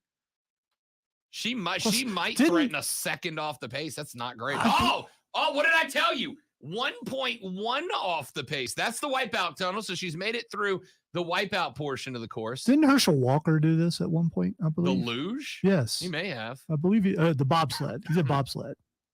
Yeah, I've seen a lot of former athletes like football players do bobsled, right? Because you got to have good weight distribution. You want to have a guy up front, real strong guy. I know. I always thought the bobsled would be a lot of fun. I hate to say it, ladies and gentlemen. I hate to say it. Lonzo does not like negativity, but it is what it is. We suck at the luge. Our medal count is not going to get boosted by the luge, unfortunately. Well, we're more of a summer games kind of country anyway. So, I mean, however we do, it's a positive. Don't you pigeonhole us like that? All right? Don't you pigeonhole us like that? Couple of days into the Olympics so far, we have 3 medals as it stands, all silver, no golds yet. Let's see. Jalen Koff won the silver for women's mogul freestyle skiing. Julia Marino won the silver for women's slope style, and figure skating took home the silver in team competition, which I did watch, and it was spectacular. That was I think Saturday night. We were in 5th until the final team came up and put up a perfect 10, which does not happen in the Olympics. Threw up a perfect 10, boosted us into silver. Not bad about that. Overall, let's see. Here's our overall medal count as it stands right now. And of course, you put up an ad. The Russian Olympic Committee is currently in the lead. They have 7 medals, 2 gold, 3 silver, 2 bronze. Team Canada, America's hat right now, has 6, a gold, a silver, 4 bronze. The Netherlands has 5, Italy 5, 4 for China, Norway, Japan, and Austria. Sweden has 3, Germany has 3, Slovenia has 3, France has 3, we have 3. Australia, Switzerland, Hungary all have 2. New Zealand, Finland, and Poland have 1 apiece. But, Zoe, we've still got our strongest coming up ahead of us, right? We still got our strongest winter sports. We got snowboarding. We're big on snowboarding. That's coming up ahead of us. We've got the hockey tournament starting, the men's side card in a couple of days. Women's hockey is likely going to end up with a gold. They have been smoking it. Last one I saw, they were like up 6-0. Yeah, I think they won that one. It was Sweden we played and beat them 8-0. So like the women's hockey team is absolutely in fuego right now. So we should have at least a silver coming in that. So our strongest events are ahead of us as Russia is building up a lead so far. China with 4, Russia with 7, Canada with 6, Netherlands and Italy with 5. But lost our chance at mixed doubles curling, unfortunately. We're going to rely on the men's and women's curling team to bring us home gold. Yeah, this commercial reminds me I need to change my DVR for tonight. They said it, man. No. I'm talking about wrestling. I switched channels. So there'll be a lot of people tuning in for Monday Night Raw tonight and going, why is there Olympics on? Where's Monday Night Raw? All right, 844-GSP, ESPN. Text us on the English Market text lines, the Preferred Home Services text line at 71307. We are live at the Ingalls Market studio here on ESPN Upstate. Rob Alonzo and you when we come back here in just a moment from right now. We got some college basketball ahead of us. We got Twitter trending topics to wrap it all up. We're going to be busy, y'all. This is ESPN Upstate. There you go. They play tonight. Puck drop at 11:10 p.m. Let's go. Team USA versus Canada. Hey, Google. Remind me at 11 p.m. to watch Team USA Women's Hockey on USA Network. First, you'll have to unlock your device. Did you do it or not? Got it. I'll remind you at 11 p.m. Thank you.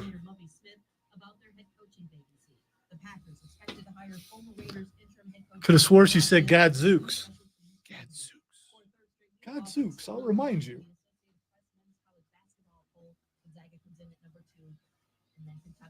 Purdue, Kentucky, and Houston. Coming up tonight, Big 12 matchup. Number 8, Kansas. Number 20, Texas. 8:30 Eastern, ESPN Radio. 9 Eastern, ESPN TV.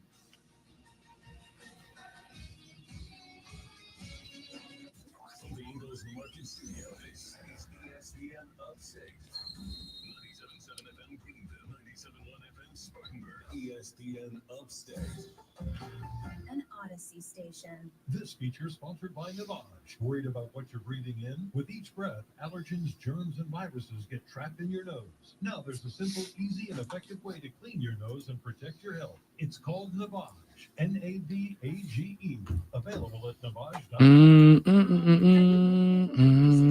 Starting middle school this year. With everything happening this summer, I don't think we have the time or even the money. Don't worry, Mom. My AffordableBraces.com not only has braces starting at $39.95, but it's super easy. They don't even have to use that goop that Parker has to use for his. Come on, Mom. I'm a more mature. Aren't you always saying it's time to grow up? Good point. What's that website again? MyAffordableBraces.com. And it's cheaper than our brace trim. Prescription products require an online physician consultation and are only available if the physician determines the prescription is appropriate. What's an AUT? Austria. Okay. Austria. Schwarzenegger.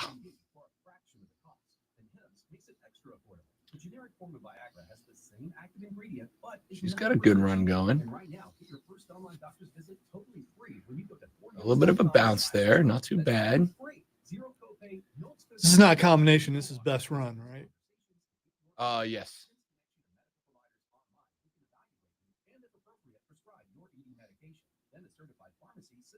This is the first run of the second, or first go at the second run.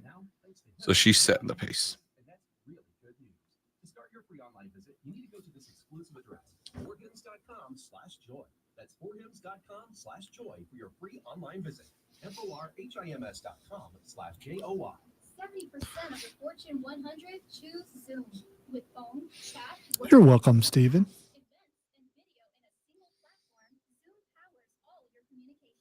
Large enterprises, small businesses, and individuals use the secure Zoom platform to enable new ways of working, learning, learning, hosting events, and supporting their customers. And now you can save 15% on meetings, chat, and phone with a Zoom United bundle. Visit zoom.com/bundle.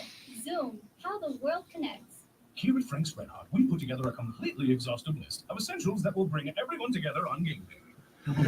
QC Kinetics in the last break. 10-4.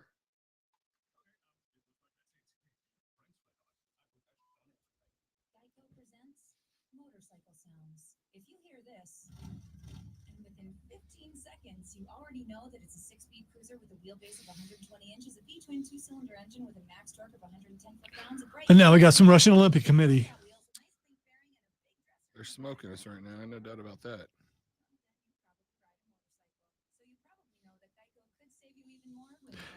I hope that's typos on purpose, Steven, because that makes it funny, and I won't.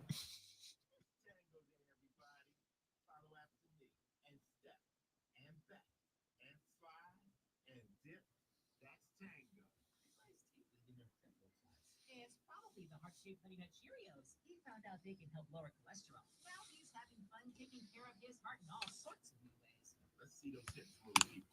Hurry and get your heart-shaped Cheerios. They're only here for a limited time. There's the rest, and then there's the best.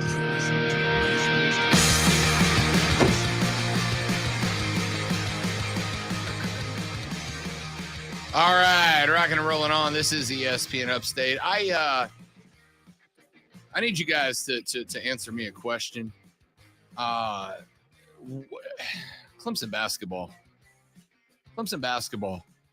Just how, right? How is this team capable of getting some really good wins, like keeping Florida State, which is, again, they're not Duke, but they did beat Duke, right? Take an L to Duke, 71-69. Then you turn around and you beat Florida State 71-69, so a 2-point loss to Duke. At Duke, by the way. You turn around, you beat FSU, a decent team, then you drop one to Georgia Tech, an unranked Georgia Tech team. How's that happen? How'd you drop Boston College and Syracuse back-to-back? Beat Pitt, give Duke hell, beat Florida State, then lose to Georgia Tech. I'm going to tell you right now, Clemson at this moment, right now, Brad Brownell's squad is about to enter the section of the season that determines if they sneak into March or not, right? This plus what they do in the ACC tournament is about to determine whether the Tigers are playing in March or going to the NIT or nothing. They've got coming up tomorrow evening a home game against UNC. And UNC played Duke this weekend, and Duke blew the doors off of UNC at Chapel Hill. Now, granted, Duke was up, right? Mike Krzyzewski's last game as the head coach of the Blue Devils at North Carolina. They were inspired, but North Carolina had nothing for Duke. They look like a beatable team, and they're coming to you. That one's going to be at Clemson. Then you got Duke, this one, also at home, right? You've already played Duke at Duke, and we're within 2. And I'm sorry to say, I don't mean this is a shot because it's not a shot. But the reality is, Duke is not going to be up for Clemson the way that they were up for North Carolina, right? It was a road game. They went to North Carolina, but they're not going to be up for you like they were up for North Carolina. That's the college basketball rival. That is the rivalry. They're not going to be up for that. I'm not saying it's a winnable game. That's the top 10 team in the country. I'm saying you went to their house. You went to their house and ended up in a spot where you had them on the ropes. You didn't win that game at the house. Then you got Notre Dame coming to the house. You got to go to Tallahassee to take on the Noles, and then you got to go to Louisville. The next 5 games, I think, because after that, it eases up a little bit. You got a decent Wake Forest team. Wake beat Florida State this weekend. You're at Boston College, should be winnable. You're back home for Georgia Tech, should be winnable, although they sniped you once. And then you got to end the season on March 5th, Virginia Tech coming to the house. But I think the next 5 games, UNC, Duke, Notre Dame, Florida State, and Louisville, those 5 games are going to tell me whether Clemson makes it in or not. You take 3 out of those 5, thumbs up. You take 4 out of the 5, you're a March team. But if you only take 1, maybe 2 wins out of those 5, I think you're done. What's interesting about this Clemson team is they might be the biggest illustration of a team that gets up for the big ones and drops back down for the little ones. They may be the number 1 best illustration of a team that gets up against the hype, but then for whatever reason takes their feet off the gas. This team's got a chance. 5 games. Carolina, Duke, Notre Dame, FSU, Louisville. You win 4 out of those 5, I think you got real momentum heading into the backstretch of the season. So you go back last year around this time, you're saying the same thing. You go back another year, you're saying the same. You go back another year, you're saying the same thing. They seem to be in this position every single year. What's it take to take the next step? Some would say a new coach. A lot of people say that. And I don't know that those people are wrong, right? Like, I don't know if those people are wrong. Again, there is always a risk of going from the coach that's the maid of honor every year to try to find the coach that's the bride. It's a big risk, right? Because you get the wrong guy at a spot that Clemson's in right now where they are just right on the cusp. You get the wrong guy or wrong gal to come in there and coach this team at this point. Wrong guy or wrong gal comes in there, and all of a sudden, you go from a team that's on the line and giving yourself a chance every year to a team that's not. But maybe you hit. I don't know. What I do know is it seems like every year this Clemson team is a team that gets up for the big ones, chills out for the little ones. You have got a good, healthy mix coming up. You got a big one against Carolina and Duke. You got a tough one against Notre Dame. And then you got 2, I don't want to say little ones, but FSU is not the team it was 2 years ago. And Louisville's not that great. You got 2 tough ones, a decent Notre Dame squad, and then 2 that you should win. I'm curious to see how it plays out. You've got to win more than 2 of these. 3's the goal. 4 would be nice. I don't think you're getting 5. Duke and UNC back-to-back, that's a tough part of the schedule, even if they are both at home. But you've got to take at least 3 of those if you want to be taken seriously when Selection Sunday rolls around. Let's come back, wrap it up with Twitter on the Rob Brown Show. Rob Alonso, Espn Upstate. QC.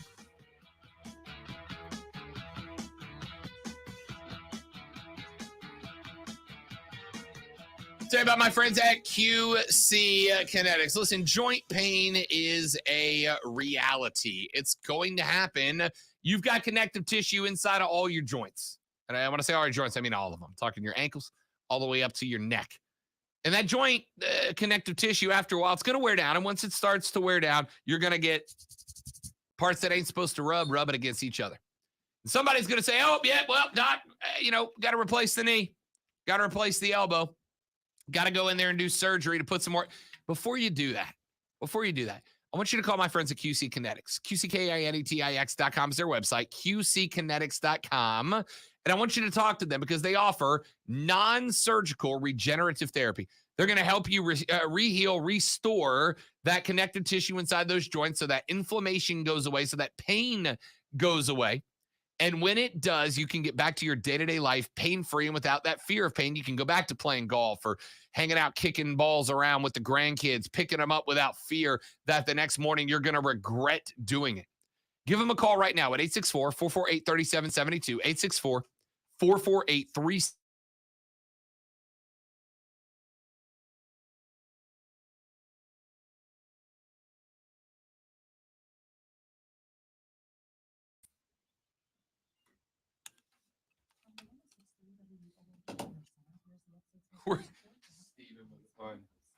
We're a bunch of losers. I get it. Tuesday, sunshine high 54 degrees. Wednesday, mostly sunny high 57. I'm meteorologist Jennifer Kuczynski on ESPN Upstate. Currently, it's 47.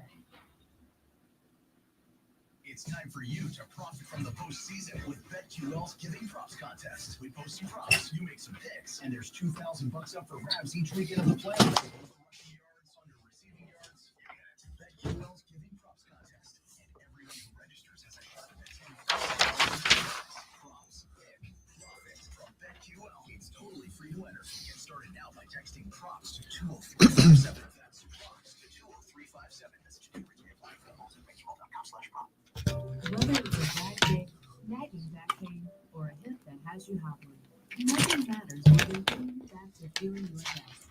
As South Carolina's most preferred orthopedic provider and official team doctor for the Gamecocks and Tigers, Prisma Health provides all the gear you need. With more expertise, more technology, and more locations closer to you, we're doing even more to help you be your healthiest you. Prisma Health, the orthopedic experts. The underdog. The long shot. The nobody from nowhere, never gonna happen until it's one shot. You know something about that. We're with you every step of the way. This week at Ingles, select sauces and varieties, marmalade bar with shredded cheese, 3 for $5. Select sauces and varieties, Prego pasta sauce, also 3 for $5. And select. Yeah, Steven, I've been there a couple times, not lately. It's been a good little bit since I've been there, but when I went, I was one of the people who would try anything. Let's see, I had some emu, I had kangaroo ribs, which were interesting. Just how they bring out kangaroo ribs. Oh man, she got tore up. Like a Flintstones cartoon? She's face down. Yeah. He's asking if you've been to Saskatoons. I have not. I've heard about it. You look at the menu and you go, okay, am I willing to try that? Yeah, I think I will, especially when I went and I didn't have to pay. So,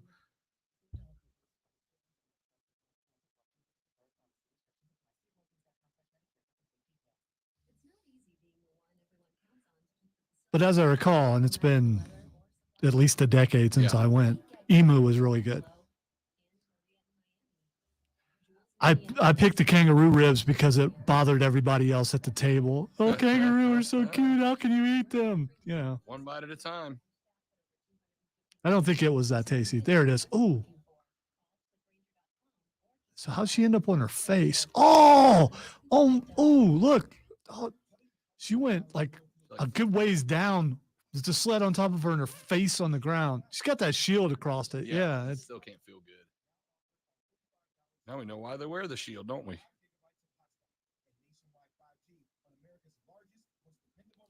Cool. I believe I've had alligator before. I've had alligator a bunch. I've also had shark and swordfish before and some things like that. One of my best friend's moms one summer just kept buying weird foods and trying to cook them. And it's like, I think she was trying to see if there's any food she could make that I wouldn't try. And she was not successful. Actually, it was in 1987 before, when I would come home on the weekend from college, she would always make something weird. I was 2. You can't make me feel old. I'm already there. All right, time for Twitter trending topics. The first thing that's trending is Ryan Clark. Ryan Clark trending. Comments on Alvin Kamara getting arrested? He is trending for comments, but not on Alvin Kamara. He said that Russell Wilson is not an all-time great, and a lot of people are really upset about it. I'm not upset. To the point where, there are thousands of tweets about it. Of course there are.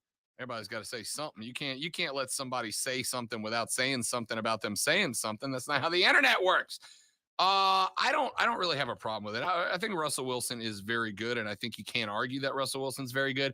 I don't know if I'd say he's all-time great. I'd say he's certainly all-time really good, but I wouldn't put him in the Brady Breeze Manning discussion. He at is all. adequate and excels beyond adequate with the right team around him. Yeah, and I think we've seen that the last couple of years, right? Like when they were a team, and look, the formula for them has always been have a really good receiver, a pretty good receiver, and run the football.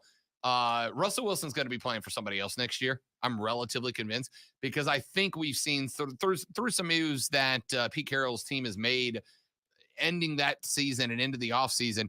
I think Pete Carroll wants to go back to being what they used to be when like guys like Marshawn were there, a power run team that occasionally turns Russ loose. And I don't think he wants to do it. I think Russ wants to start pumping up passing numbers to try to get into that conversation.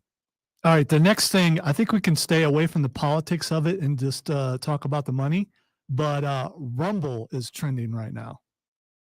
As in the royal version of it? No. Rumble is a YouTube alternative. Mostly, I believe, for conservatives. I can never find it. Right. They are offering Joe Rogan $100 million to come over there. Golly. So, I mean, obviously, we've seen a lot. Listen, Rogan's got a ridiculous number. And I'll tell you, like I said, $100 million, though. That's a ridiculous number. But you're going to a platform that not everyone can find. Yeah, I've never heard of it until literally right now. I'm not surprised that somebody would make the offer because if you get Joe Rogan, he's bringing tons and tons and tons of listeners and viewers with him. I used to really like Rogan's podcast. He used to have science dorks on it, Neil deGrasse Tyson and Professor Brian Cox, my favorite astronomer. Yes, I have a favorite astronomer. No, I don't want to hear you judge me for it. Used to very much love Rogan's podcast in the early days.